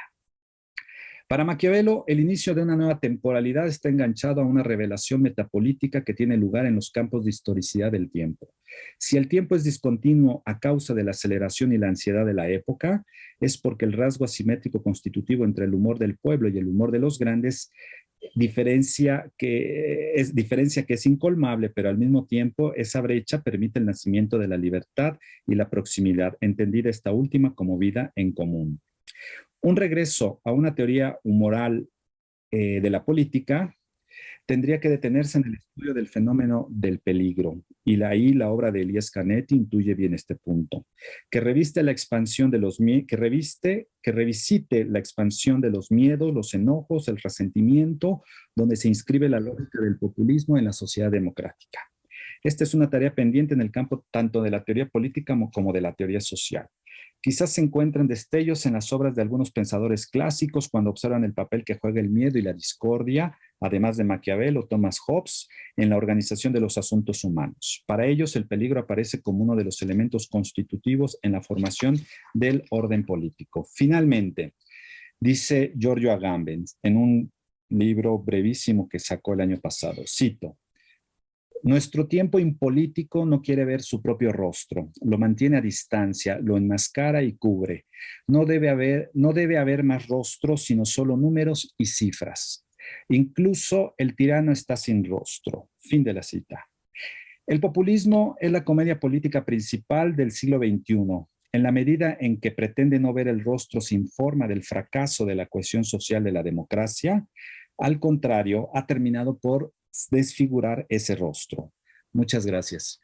Muchas gracias, querido Israel. Bueno, pues voy a dar paso a mi propia intervención. Lo que yo preparé tiene que ver con una actualización de un texto que escribí a principios de año, que se publicó a principios de este año. Lo publiqué junto con un amigo llamado Cristian Galicia, y que tiene que ver con una mirada hacia el pensamiento de Jean-Luc Nancy, que es uno de los pensadores más importantes de este territorio llamado impolítica, ¿no? O reflexión sobre lo político. En particular, me gustaría hacer un filtro de este pensamiento impolítico de Nancy bajo dos líneas. Una de ellas es la muy clásica, ya me parece, muy clásica reflexión en torno a la idea de comunidad, y la otra es, digamos, mi peculiar interés, mi particular interés, la que tiene que ver con lo que ofrece Nancy respecto a la idea de singularidad. Singularidad justo opuesta a este orden de representación de una escritura y de un esfuerzo narrativo que ordena, ¿no? Que pretende ordenar el caos de la experiencia comunitaria. Bueno, dicho esto, me gustaría recordar que en la modernidad, en el siglo XVIII y en especial en el siglo XVIII francés, en el enciclopedismo, podríamos encontrar, por ejemplo, en Rousseau, esta idea de una comunidad que se ha fracturado, una comunidad rota, una comunidad perdida, porque hemos pasado, o ellos, los ilustrados, se dieron esta representación de haber pasado de una etapa dorada, ¿no? De buenos salvajes, a una especie de pacto político, y este contractualismo ha derivado, ¿no?, hasta el siglo XVIII en una serie de articulaciones necesarias para el ordenamiento de la vida civil. Si esto es así, entonces dependeríamos de lo que ha pasado justamente en términos narrativos respecto a la vida comunitaria para podernos darnos una simplificación en el día a día, ¿no? Todos los ciudadanos, los que vivimos circunscritos a una idea de comunidad, sea cual sea esta, ¿no?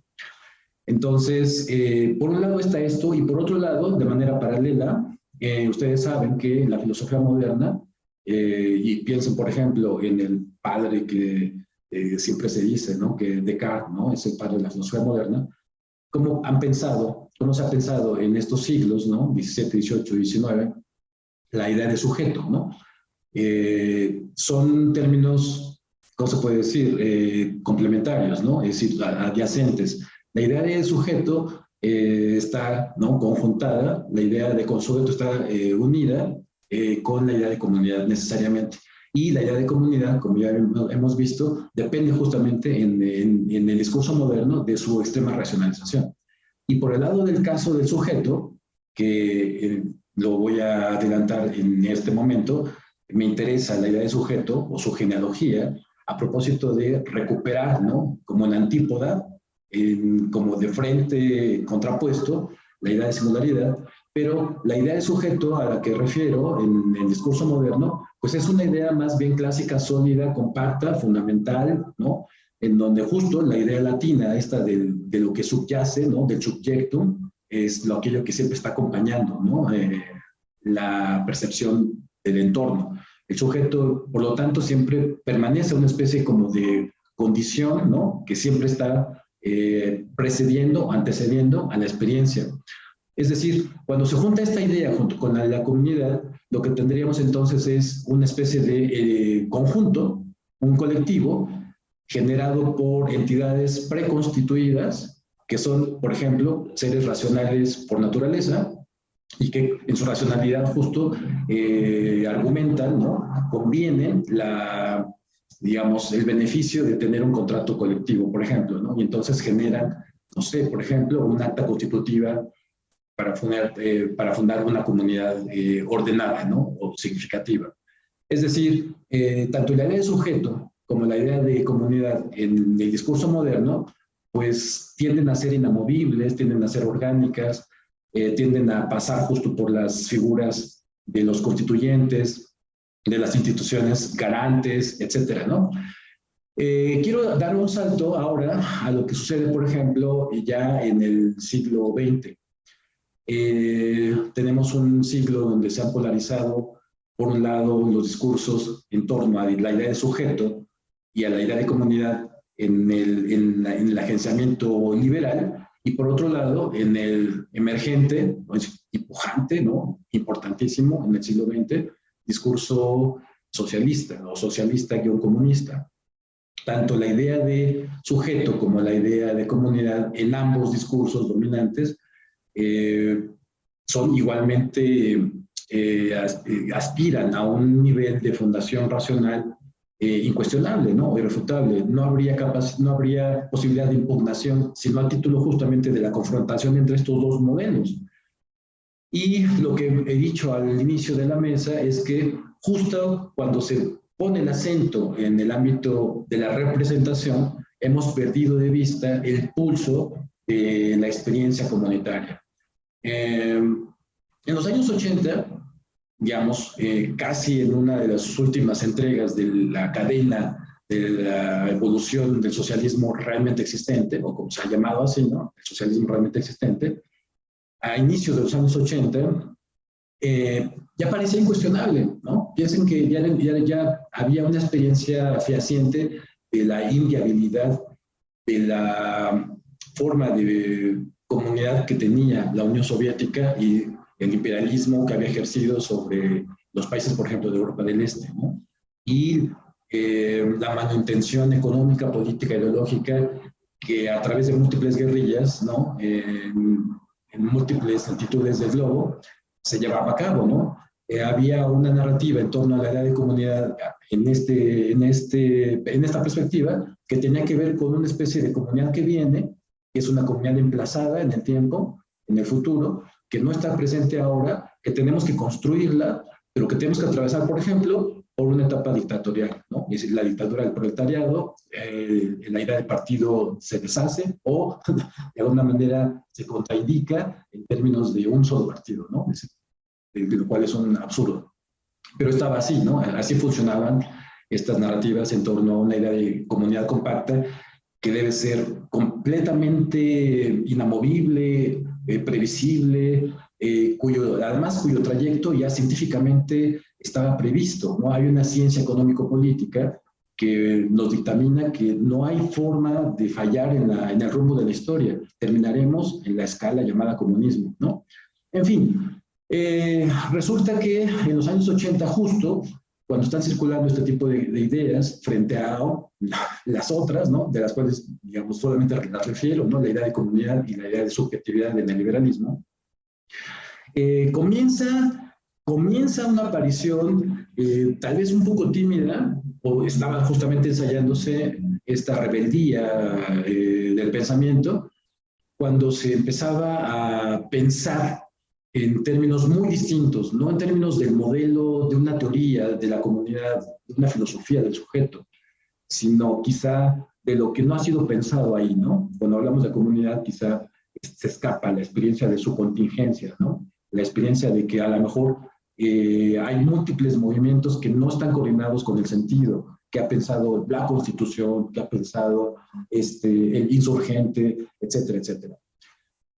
Hay un artículo importante que escribió Jean-Luc Nancy en el 83, publicado en la primavera, ¿no? Es decir, a inicios de este año, llamado La Communauté de Sobré, la comunidad de Sobrada. Bueno, se ha traducido de esta forma como comunidad de Sobrada, pero es un término más bien complicado para traducir. Hay quienes han traducido como comunidad desolada, como comunidad impugnada, como comunidad desarticulada. Hay como muchas posibilidades. Yo prefiero hablar de la comunidad de Sobrada. Que, para sorpresa de Jean-Luc Nancy, a finales del 83, una de las grandes figuras del pensamiento francés, digamos, una de las voces más pesadas, graves, ¿no? Del ambiente intelectual, como lo era la de Maurice Blanchot, hace una interlocución, genera un texto que publica con el título de La Communauté Inavouable, la comunidad inconfesable, que no voy a entrar en los detalles porque me podría conducir a otro lado, pero diré nada más lo suficiente.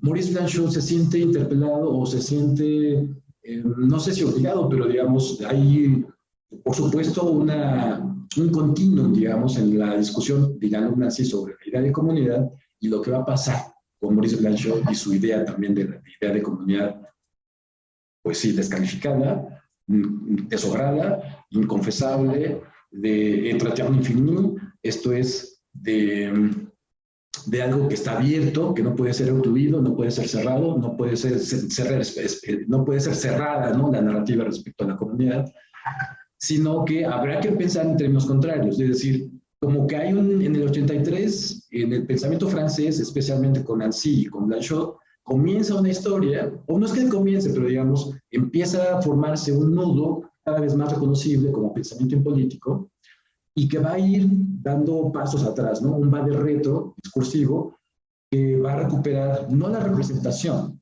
¿vale? No el orden de la representación, sino el orden de la desobra, es decir, lo que quedó fuera de esa representación. De las representaciones, insisto, de los grandes discursos, ¿no?, modernos respecto a la idea de comunidad y la idea de sujeto. Y así llegan los años 90, con la experiencia terrible, digamos, a nivel de las acciones políticas de post-socialismo, ¿no? Es decir, el socialismo realmente existente se desarticula y, por supuesto, eso genera un caos interétnico bestial. Todo el mundo posiblemente puede recurrir, ¿no?, o recordar las escenas de guerras intestinas civiles, ¿no?, que se dieron, por ejemplo, en la ex Yugoslavia, o sea, cosas así súper dramáticas. Después inicia el siglo XXI con este asunto de, otra vez, ¿no?, de guerras como de interculturales, y se puso de moda un poco hablar de Huntington, ¿no?, y el choque de civilizaciones, lo de los ataques terroristas en Nueva York o en Washington o en París, etcétera, ¿no?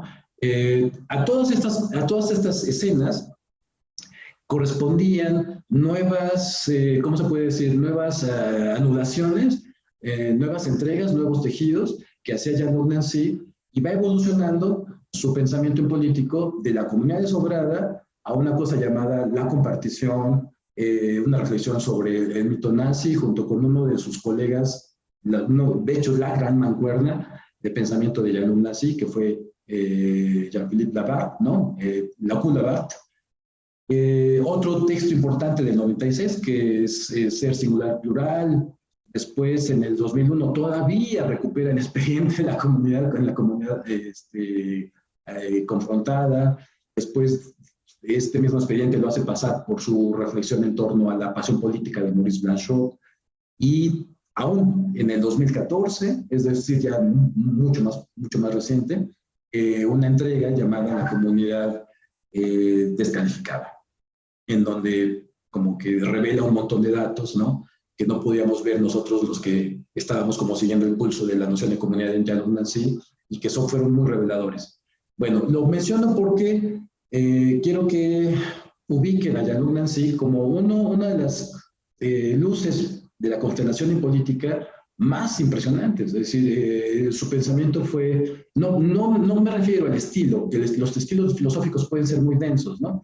No, me refiero a la claridad y la contundencia de su apuesta y de su resistencia a ser absorbido a las peticiones que había en el entorno intelectual y político de ser finalmente reconocido como a favor o en contra, por ejemplo, de lo que estaba pasando en una especie de neoliberalismo, ¿no?, que se empezaba a formar esta nomenclatura, o a lo mejor era un fascista, ¿no?, trasnochado, cosa que empezó también a circular, o era un comunista dogmático, en fin, costó mucho trabajo en los años 90, se puede ver, no se puede constatar en los registros de las revistas y de los libros que respondían a la propuesta de Nancy. Les costó mucho trabajo entender que era una cosa muy distinta. Había aparecido un discurso, una reflexión, cuyo ritmo era completamente divergente, ¿de acuerdo? Y justamente como lo mencioné al inicio, en Jean-Luc Nancy se podía ver este formidable esfuerzo filosófico que iba justo del discurso duro, de la ciencia empírica sobre lo político, hacia una retracción, ¿no? Había una retracción hacia los aspectos fundamentales y que llevaron, en el caso de Januk Nancy, a una propuesta de una especie de ontología del ser con o de lo común. Ocupa el lenguaje heideggeriano muchas veces, pero también, por supuesto, con la conciencia de que Heidegger, su Dasein y el ser para la muerte, etcétera, etcétera, y su filiación, ¿no? Comunitaria con el partido nazi en su momento, tenían que ser repensadas a propósito de, más bien, entresacar, ¿no? Sacar de toda esa maraña heideggeriana una idea que era irrenunciable, que parece ser irrenunciable, que es el Mitsein, el ser con.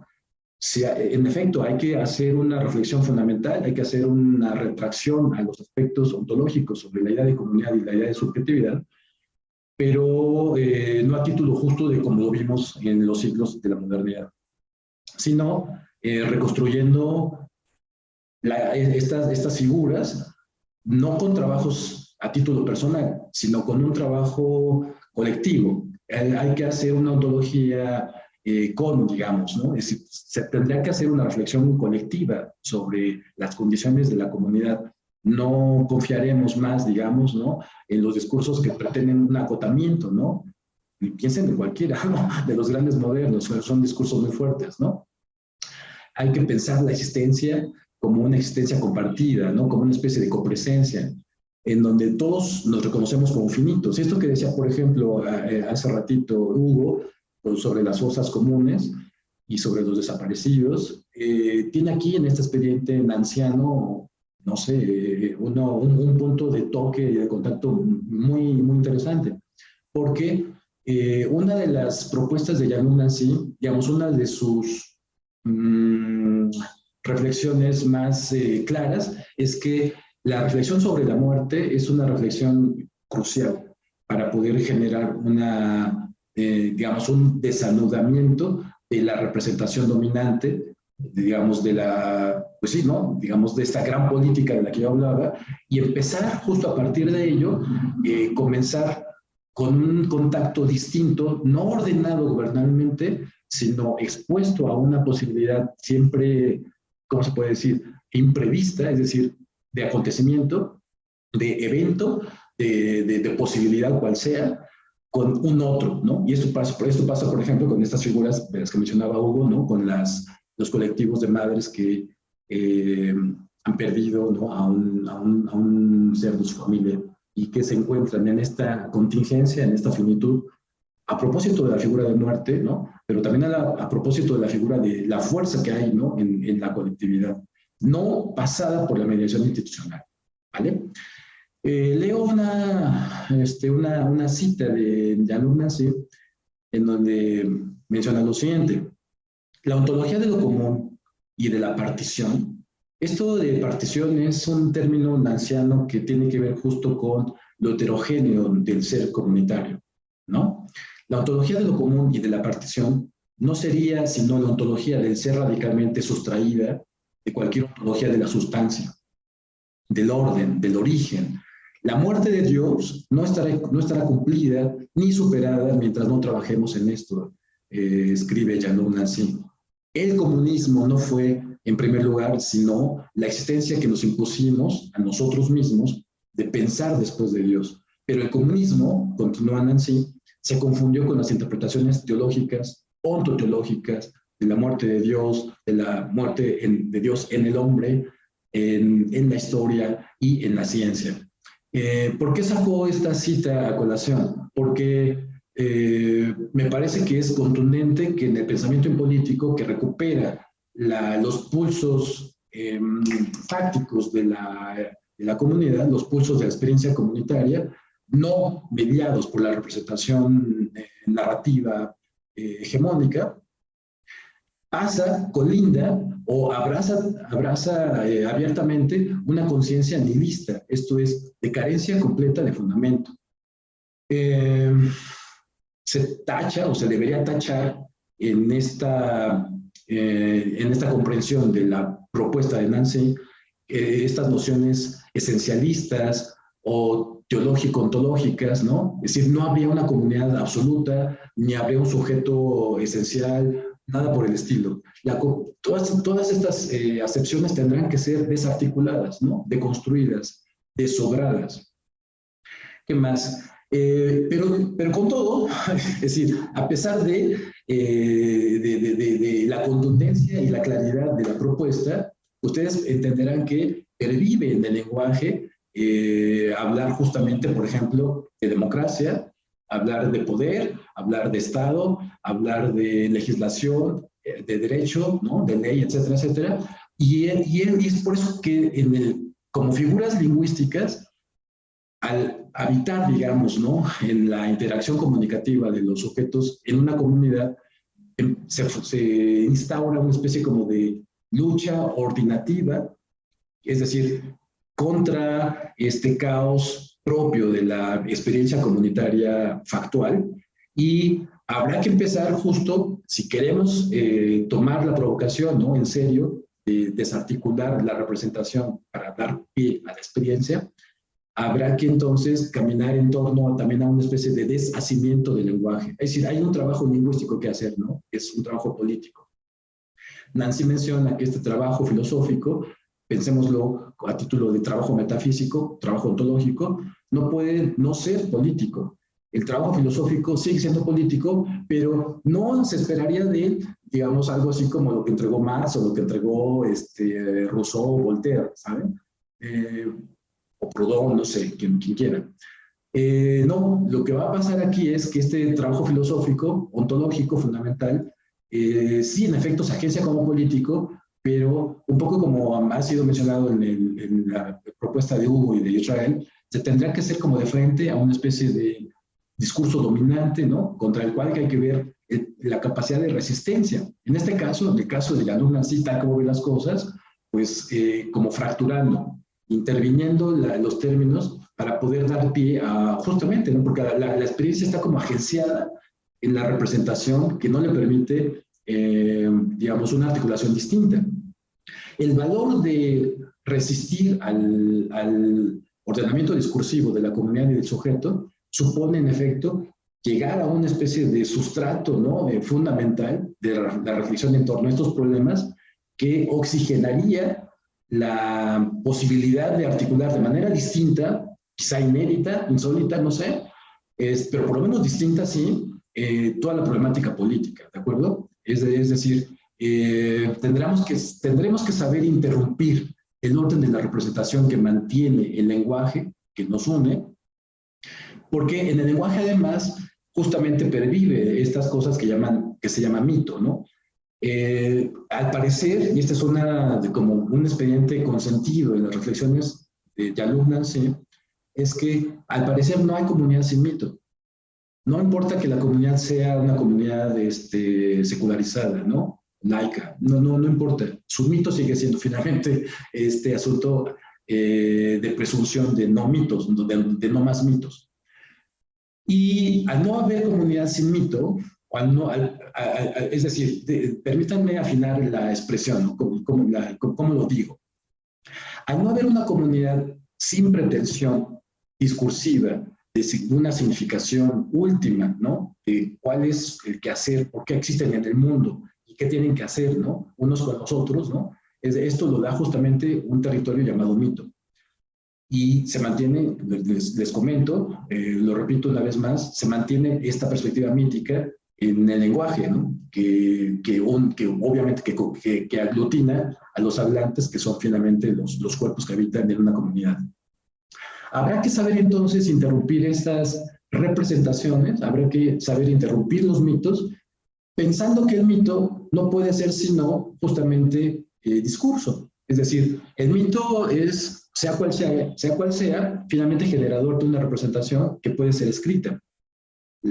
Aquí hay una especie de trabajo de borradura también, ¿no? O una invitación a borrar, ¿no? El registro, la asignatura, la firma. No, hay que empezar a buscar el margen, hay que empezar a buscar el disenso. Y esto, por ejemplo, pasa en literatura. De hecho, en el diálogo que tiene Jean-Luc Nancy con Maurice Blanchot aparecen figuras literarias constantemente. Y en parte porque tanto Jean-Luc Nancy como Maurice Blanchot, los que conozcan un poco de estos autores no me dejarán mentir, la literatura es uno de los aspectos más importantes para la reflexión, la oxigenación de perspectivas alternativas de la reflexión politológica, ¿no? Y filosófica. Una de las figuras que aparece en la reflexión del diálogo entre Nancy y Maurice Blanchot es, por ejemplo, la literatura de Marguerite Duras, ¿no? Tiene un texto llamado El mal de la muerte, en donde se significan a dos personajes, es una pareja. Él, al parecer, nunca tenía una relación sexual y ella, bueno, no sé, no se sabe qué tipo de historia sexual tenga, pero tienen una especie como de pacto en donde habitarán en una habitación, habitarán en un espacio compartido, en donde habrá relaciones sexuales, pero no remuneradas económicamente. No se sabe exactamente qué va a pasar, pero empieza, digamos, ¿no? Empieza como una comunidad o una microcomunidad, una mini comunidad, un laboratorio de comunidad organizada a propósito de un acuerdo. Y lo que va a pasar en la muy interesante novela de Marguerite Duras, El mal de muerte, es que cuando se fractura ese contrato, cuando terminan los días y ya ella se va, es cuando justamente comienza, ¿no?, la idea de comunidad en él y en ella. No entraré en los detalles, pero échenle ojo, ojalá puedan leer esa muy, muy bella obra, que además también es una obra de teatro, y si no me equivoco, también hay un guión cinematográfico para esa novela. Y otra figura, la de Maurice Blanchot en su libro La comunidad inconfesable, que es la de Tristán y Isolda. Tristán y Isolda, recordemos, son figuras literarias de la Edad Media que concretan una tragedia. Isolda es la prometida del rey Marcos. El rey es el señor feudal, ¿no? Es decir, es la cabeza del feudo. Tristán es el fiel caballero, ¿no? No podría cometer nada en contra del rey, pero resulta que también me voy a ahorrar los detalles. Comienza una relación, ¿no?, sexoafectiva entre Tristán y Isolda, es decir, traicionan, ¿no?, la prometida futura y después la esposa, ¿no? Es decir, cometen una traición, ¿no?, abierta al pacto y a la función de individuo que les es asignada, ¿no?, en la mentalidad feudal, en el dispositivo feudal. Pero esto a su vez es una posibilidad de comunidad, justamente es una posibilidad de comunidad, y por eso Maurice Blanchot menciona, ¿no?, lo que pasa con Tristán y Isolda es una especie de disenso, de comunidad desobrada, de articulación posible, ¿no?, de rompimiento, de fractura, y a su vez de muerte. Es decir, la comunidad sobrada, en la perspectiva pesimista de Maurice Blanchot, siempre está como destinada al fracaso. Que además, dicho al margen, un poco así, ¿no?, muy tangencialmente, muchas reflexiones impolíticas, incluso un poco las que acabamos de escuchar, las de Hugo, las de Israel, a veces tienen como este halo de nostalgia, ¿no?, un poco de cierta melancolía respecto al poderío que otrora, ¿no?, tenían las grandes representaciones políticas, ¿no? Bueno, lo mismo pasa con Maurice Blanchot, hay cierto pesimismo. Pienso, por ejemplo, ahora en otra figura, en este caso una figura derridiana como la de Hamlet, que es el ser más impolítico posible, imaginado posible, pero que es el que está llamado a hacer justicia, ¿no? En fin, la interrupción del mito se puede hacer a través de la literatura. Es decir, la literatura nos puede enseñar una especie como de pedagogía, ¿no?, de pedagogía filosófica y política, a imaginar de una manera distinta, a interrumpir justamente las continuidades de esta pretensión de homogeneidad que es la comunidad. No hay que pensar entonces la comunidad como órgano, ¿no? Es decir, no es un todo organizado y homogéneo ni compacto. La interrupción del mito nos ayuda a pensar justamente de manera completamente diversa y fragmentada. Cuando esto sucede, si aceptamos el diagnóstico, entonces lo que queda es empezar justamente un rehacimiento del tejido comunitario, no a propósito de una entelequia, no de una hipóstasis de lo que debemos ser, de algo como una especie de camino previsto, ¿no?, de un sendero ya preconstruido, no, sino abierto a esta inédita posibilidad de ser, ¿no?, frente a alguien.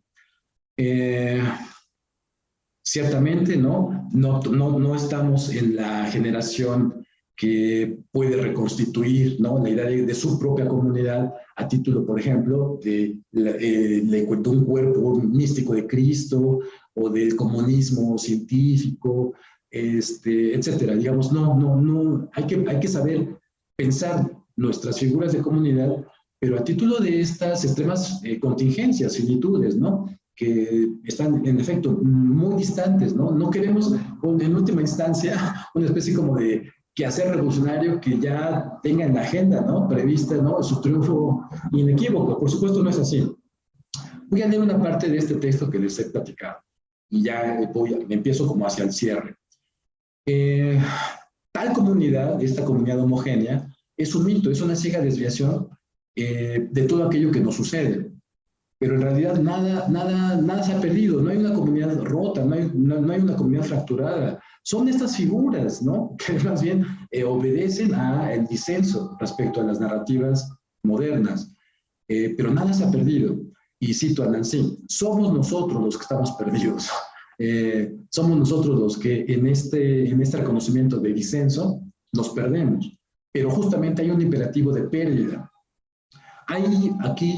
dejen recordar que Jean-Luc Nancy, en el 83, cuando entrega su primer artículo de todo este expediente, La Comunidad Ensobrada, es a propósito de llevar, ¿no?, a publicación sus reflexiones o sus conclusiones a propósito de una incursión, ¿no?, en el análisis del pensamiento batailleano.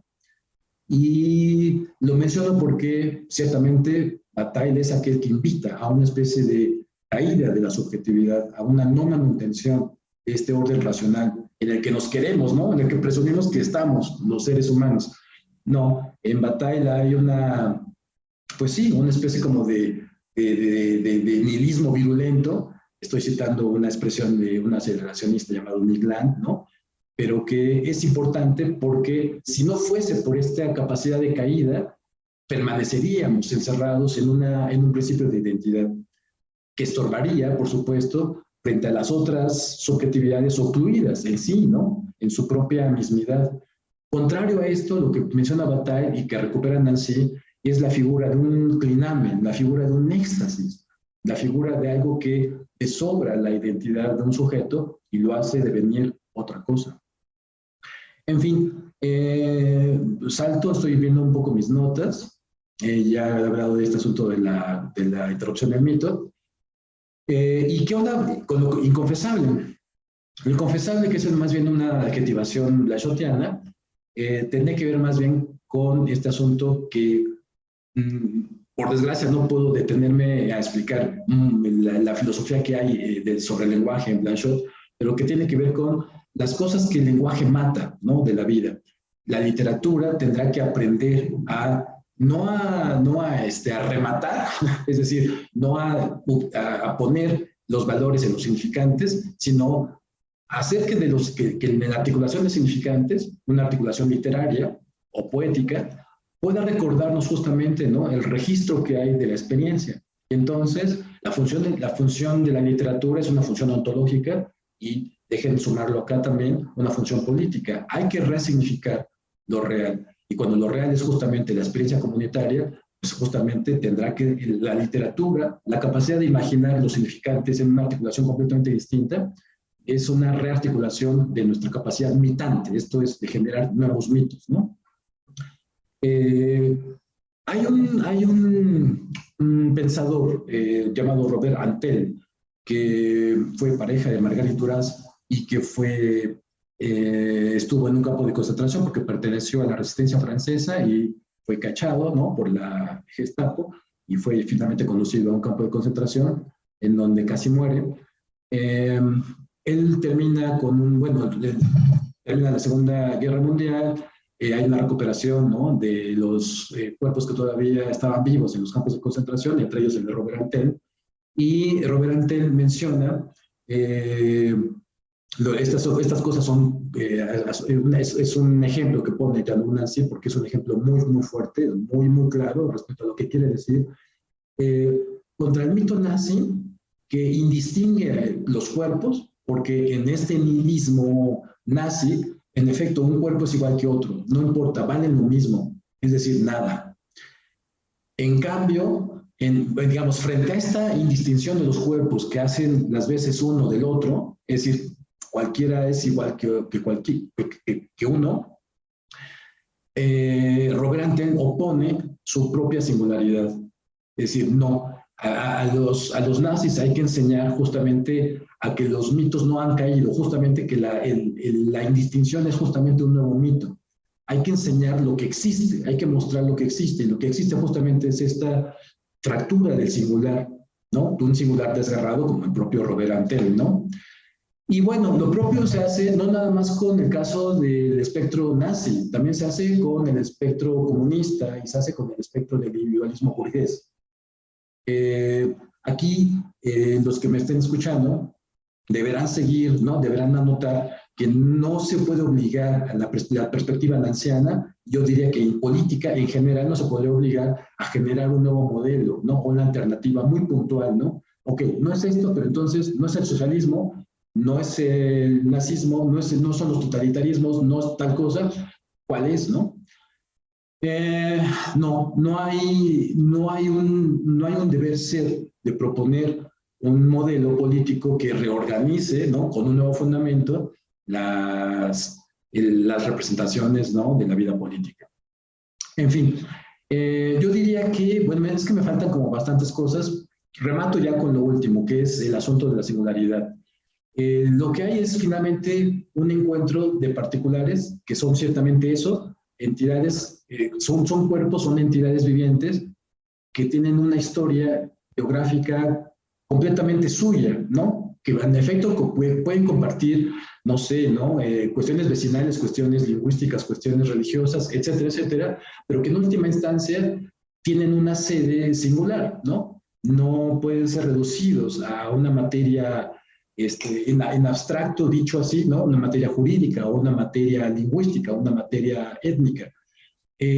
Los singulares son justamente esta cosa que se opone, ¿no? Que opone resistencia a su articulación, que la diluye, ¿no? En un modelo, ¿no? En una especie como de, claro, los ciudadanos son todos iguales, pero miren, ¿no? Este ciudadano es ejemplar. No, hay que también resistir este asunto de la ejemplaridad. Hay que apegar, hay que pensar este sujeto ya no como Descartes, ya no como Rousseau, ¿no? Ya no como estos grandes modernos, y ya ni siquiera hablo de los modelos de subjetividad previos, ¿no? A esta modernidad, ¿no? Son todavía mucho más rudos, más gruesos. Hay que saber pensar de una manera distinta nuestra propia existencia, nuestra propia subjetividad, ¿no? Como algo finito, como algo no orgánico, como algo que en efecto difiere de cualquier cosa y de nosotros mismos, ¿no? Se debe pensar la comunidad integrada por estas cosas, siempre expuestas unas a otras, partidas, fragmentadas, no previstas en una especie de unidad, ¿no? Que garantice de alguna manera su articulación pacífica. Además, por otro lado, cuando Nancy está pensando en una comunidad desobrada, en contra de estos agenciamientos de los bienes políticos por parte de los poderes gubernamentales, no está pensando en una cosa que tuviese que ver con algo que pueda ser reducido finalmente, ¿no? A una especie de desarticulación, ¿no? Desarticulación de la capacidad de singularidad o de potencia de no que tiene cada ente, sino lo contrario, es decir, lo que pasaría no lo sabemos. La experiencia comunitaria es una experiencia siempre posible y no necesariamente pacífica y no necesariamente a favor de estas representaciones que tienen que ver con la igualdad, con la justicia. La experiencia comunitaria puede ser violenta, la experiencia comunitaria puede ser sumamente ruda, sumamente ingrata, pero eso es justamente parte de los déficits en los órdenes de representación. En fin, hay que saber reconstruir los mitos, hay que tachar, ¿no? Su carácter fundamental y hay que otorgar una inteligibilidad distinta, ¿no? Al ámbito de los singulares que difieren.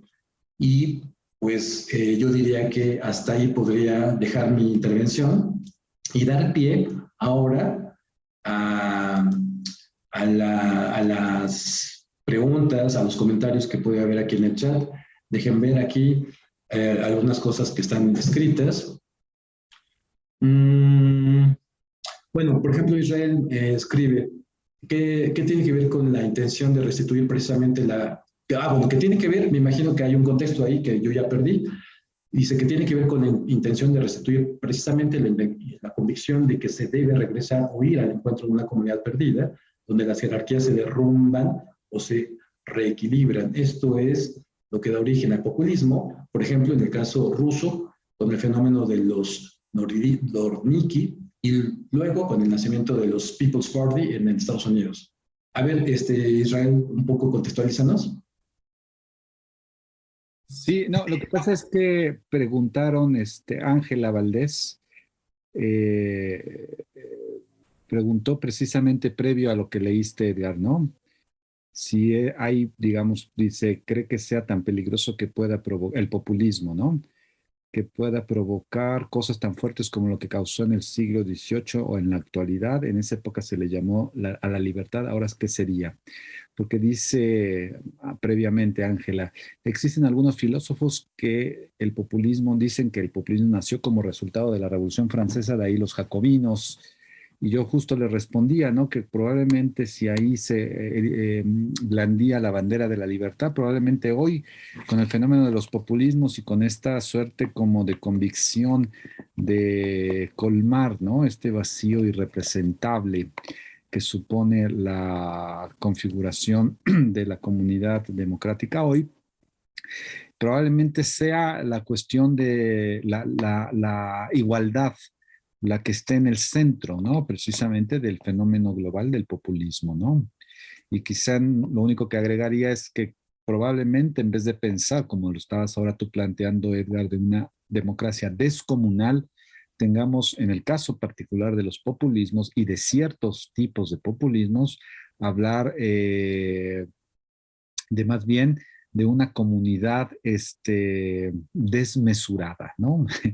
Para significar justo esta pretensión de romper todas las barreras y todos los límites, ¿no? Y de algún modo hacer de ese núcleo irrepresentable la convicción de que se puede concretizar, ¿no? En un discurso y en una serie de acciones consecuentes, ¿no? A ese discurso. Ese era un poco el contexto, Edgar, de la respuesta. Ya, ok. Bien, no sé si Hugo también quieras dar una especie de cierre o de complementar algo. Bueno, sí, sobre todo con la cuestión de la comunidad. También pensando en Roberto Esposito, en esta, digamos, resumiendo y al resumir hay una caricatura, pero como en resumen, la postura de Esposito es que la sociedad, para ser, se inmuniza de comunidad. Pero en esta inmunización de la comunidad siempre está el peligro de que aparezcan estas pústulas comunitarias, como me gusta de repente llamarla, precisamente porque la comunidad es cerrada y tiene sentido con relación a aquello que no es. Y en lo que yo he hecho de investigación con pandillas, ahora que hablabas del mito, me resonaba mucho el mito por ejemplo, de la guerra fratricida entre la MS y el barrio 18, ¿no? La Mara Salvatrucha 13 y el barrio 18, en donde hay ciertos mitos, pero no están del todo transmitidos a todos los miembros, pero sí hay como problema muy de Levi-Strauss, ¿no? En donde aparece la misma estructura del mito, aunque siempre muy diferente, ¿no? Pero sustenta un odio brutal entre estos dos grupos que, desde mi perspectiva, logran establecer ciertos lazos comunitarios donde la criminalización y todos los problemas que podemos ver buscan evitar esta coagulación de una comunidad que siempre es peligrosa para la sociedad. Solamente quería apuntar esto. Vale, gracias, Hugo. Pues estamos ya, en mi reloj son 2:04. Empezamos pues tarde la mesa porque hubo un retraso también de las mesas anteriores, pero yo diría que pues sí, estamos un poco en el cierre. Aquí hay una pregunta bueno, un comentario, pregunta de Ernesto. Dicen, según la teología política, el mesianismo impolítico, ¿cómo se generaría este? En México existe esta ficción y cómo es que se ha dado hoy día, ¿no? Bueno, yo diría, bueno, permítanme a mí comenzar la respuesta a esta cuestión, Ernesto. Me viene a la mente un asunto muy puntual, en la relación que hay, la correspondencia que hubo entre Walter Benjamin y Gershom Scholem. Gershom Scholem era un cabalista, un erudito. De repente encuentra en algún comentario talmúdico del siglo I, del siglo II, una interpretación muy peculiar sobre el Mesías. El Mesías, cuando venga, está escribiendo Gershom Scholem a Walter Benjamin, va a cambiar todo. Cuando venga el Mesías, todo va a cambiar de manera radical, ¿no? Es decir, habrá un cambio a todos los niveles. Pero, añade el comentario talmúdico, nadie se va a dar cuenta de este cambio. Cuando venga el Mesías, todo va a cambiar, pero nadie se va a dar cuenta. Y pues un poco en la correspondencia entre Gershom Scholem y Walter Benjamin sucede este diálogo, ¿no? De qué puede querer decir esta imagen talmúdica. Y entonces sucede justamente una desobra del mesianismo convencional judío. En el mesianismo convencional judío sabemos que Moisés es la figura prototípica, es el líder, es el caudillo, que libera de una manera real, eficiente, ¿no? Libera de una condición de servidumbre a su pueblo y lo lleva a un esplendor, ¿no? En fin, resulta que no es así. Resulta que pues, tendríamos que pensar digamos, ellos siendo judíos, habrá que pensar como judíos de una manera muy diferente la figura mesiánica. No de una manera puntual, cuando llegue en el año tal o en el día tal, ¿no? De la semana tal. No, hay que pensar lo mesiánico, la liberación mesiánica, a título de un disenso, justamente como lo que propicia este comentario talmúdico. El tiempo que viene, el tiempo que resta, es un tiempo que se puede cumplir en cualquier momento. Es decir, lo que pasa todos los días es justamente el cambio permanente, es decir, es el cambio. No hay cosas fijas. Sucede todo el tiempo. La llegada del Mesías está aquí, ¿no? Está ahora. Como lo decía yo a propósito de Benjamin Lois, hay que agenciar el bien, incluso contra las leyes, ¿no? Puede ser muy provocadora, insisto, puede ser muy provocadora la imagen. Pero esto es un poco lo que pasaría también con una deconstrucción, una desobra, o pasando el mesianismo por el territorio de la impolítica, que eso es algo que también, sobre lo cual ha reflexionado también Giorgio Agamben. Israel, no sé si quieres decir algo. Bueno, dos palabras, Edgar. Mira, yo creo que para abonar a lo que estabas diciendo, pues, creo yo que al final, bueno, pues es clásica la sentencia de Carl Schmitt, ¿no? En la apertura de la teología política, ¿no? Que todos los conceptos políticos en Occidente son conceptos teológicos, ¿no? Pero me parece que todo este tema, para el caso que acá o los fenómenos que nos interesa pensar en términos del mesianismo y con lo que estabas diciendo, es toda esta discusión, por ejemplo, del tiempo ahora, ¿no? Benjaminiano, que es importante ponerlo ahí, ¿no? Pero que, por ejemplo, yo lo que veo en el caso del populismo es que ese tiempo ahora digamos, se escurre, vamos a ponerlo así, en la cuestión, en un momento o en una entidad, digamos, que François Artaud, el historiador francés, llama presentismo, ¿no? Es decir, no es que hunda sus raíces en el tiempo presente, sino en el presentismo, en el aquí, ahora, y que es distinto, ¿no? Y que es distinto al tiempo ahora de Benjamin, ¿no? Ese inmediatismo es lo que de algún modo sería incluso, me parece, en el caso del populismo, contramesiánico, ¿no? Porque una vertiente del mesianismo desde un punto de vista de la teoría política pues empuja a la reflexión sobre el tiempo por venir, ¿no? Es decir, la apertura, ¿no? De un tiempo nuevo, de un nuevo espacio, digamos, de politicidad, etcétera. Entonces, me parecería que también, Edgar, habría que agregar que es un debate para otra mesa, evidentemente, en torno a lo que son las religiones políticas, ¿no? Que eso es importantísimo en este caso, ¿no? Sobre todo a partir de lo que yo decía en mi intervención, de estas experiencias que ustedes también abordaron de la metafísica de la política, ¿no? El nazismo, el nacionalsocialismo, bueno, el fascismo, el bolchevismo, que Nancy claramente, ¿no? Plantea como la imposibilidad de salirse, ¿no? De la mitologización, ¿no? Del mito motor, ¿no? Que de algún modo es un elemento externo al sistema, ¿no? Metafísico de esta política, que es un esencialismo no estratégico, sino un esencialismo que sabe que solo en su horizonte lo único que tiene es su caída, ¿no? Y que por eso puede ser tan violento, ¿no? Como la experiencia del nacionalsocialismo, ¿no?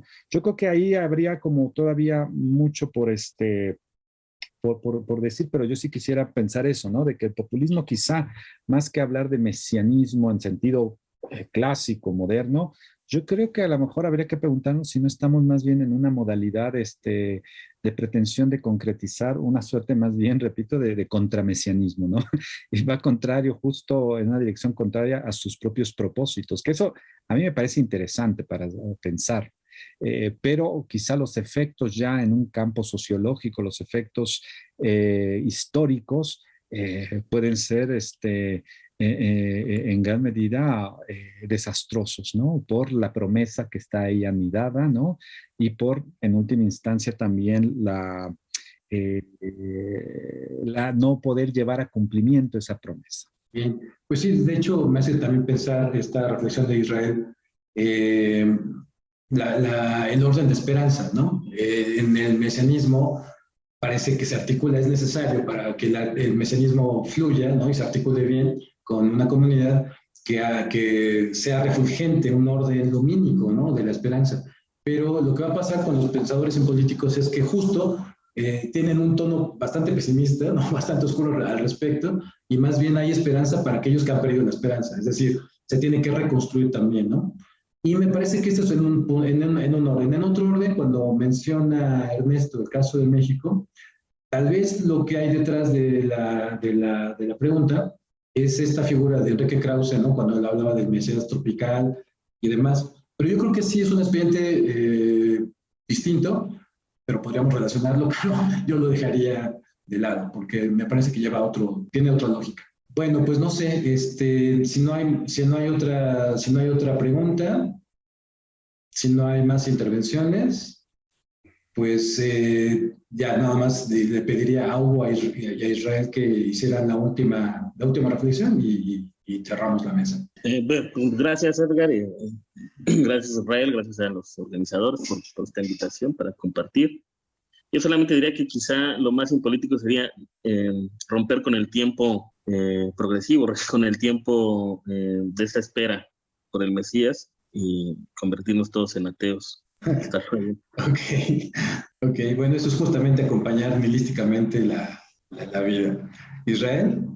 Bueno, nada, a mí me parece que, creo yo que a veces cuando se habla justo de un concepto, ¿no? Que me parece muy importante hoy para pensar la democracia, ¿no? Como es el de impolítica, quizá también exige justo pensarlo desde el punto de vista de los campos de historicidad que roza, ¿no? O sea, creo que el populismo es uno de esos fenómenos, pero por ejemplo, toda esta exacerbación nativista en Estados Unidos, que ha tenido lugar en los últimos años, no solo con Donald Trump, sino incluso previo a él, ¿no? Y posterior a él, me parece que también puede de algún modo meternos en esta tesitura, ¿no? El fenómeno que estaba planteando el propio Hugo, ¿no? Respecto a todas, digamos, no nada más el tema así de las pandillas, ¿no?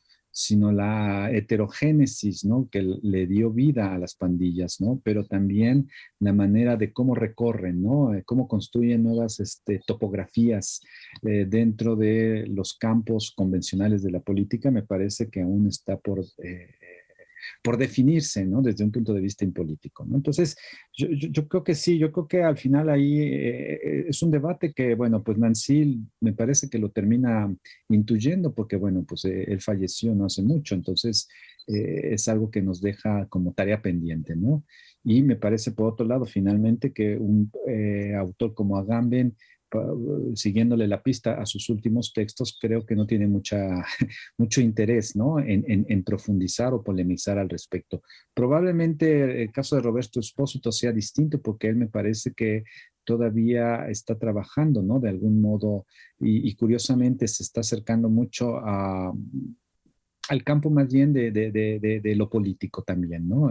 No nada más de la impolítica, sino de lo político, ¿no? Su último libro, de hecho, le dedica un largo capítulo, ¿no? A Claude Lefort, que eso me pareció muy interesante, ¿no? Entonces, bueno, yo ahí dejaría el asunto para una ulterior discusión, no sin antes, pues, agradecerles, Edgar, la invitación y también a los organizadores del coloquio, ¿no? De este congreso. Muchas gracias.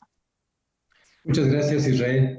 Bueno, sí, igual también yo cierro agradeciendo a los organizadores de este encuentro, al Instituto de Investigaciones Jurídicas, a Humberto, a María Elena, pues el tiempo de paciencia y el espacio. Pues muchas gracias. María Elena, no sé si quieras decir algo. Muchas gracias, claro que sí. Pues, maestro Edgar, muchísimas gracias, primero por la espera y sobre todo también por todos los planteamientos e ideas que se han vertido en esta sesión. Y gracias al doctor Israel, al doctor Hugo, por sus amables comentarios, su amable conocimiento. A nombre del grupo PIARDE, les agradecemos su participación en este 5º congreso y esperamos vernos al año que entra. Muchísimas gracias.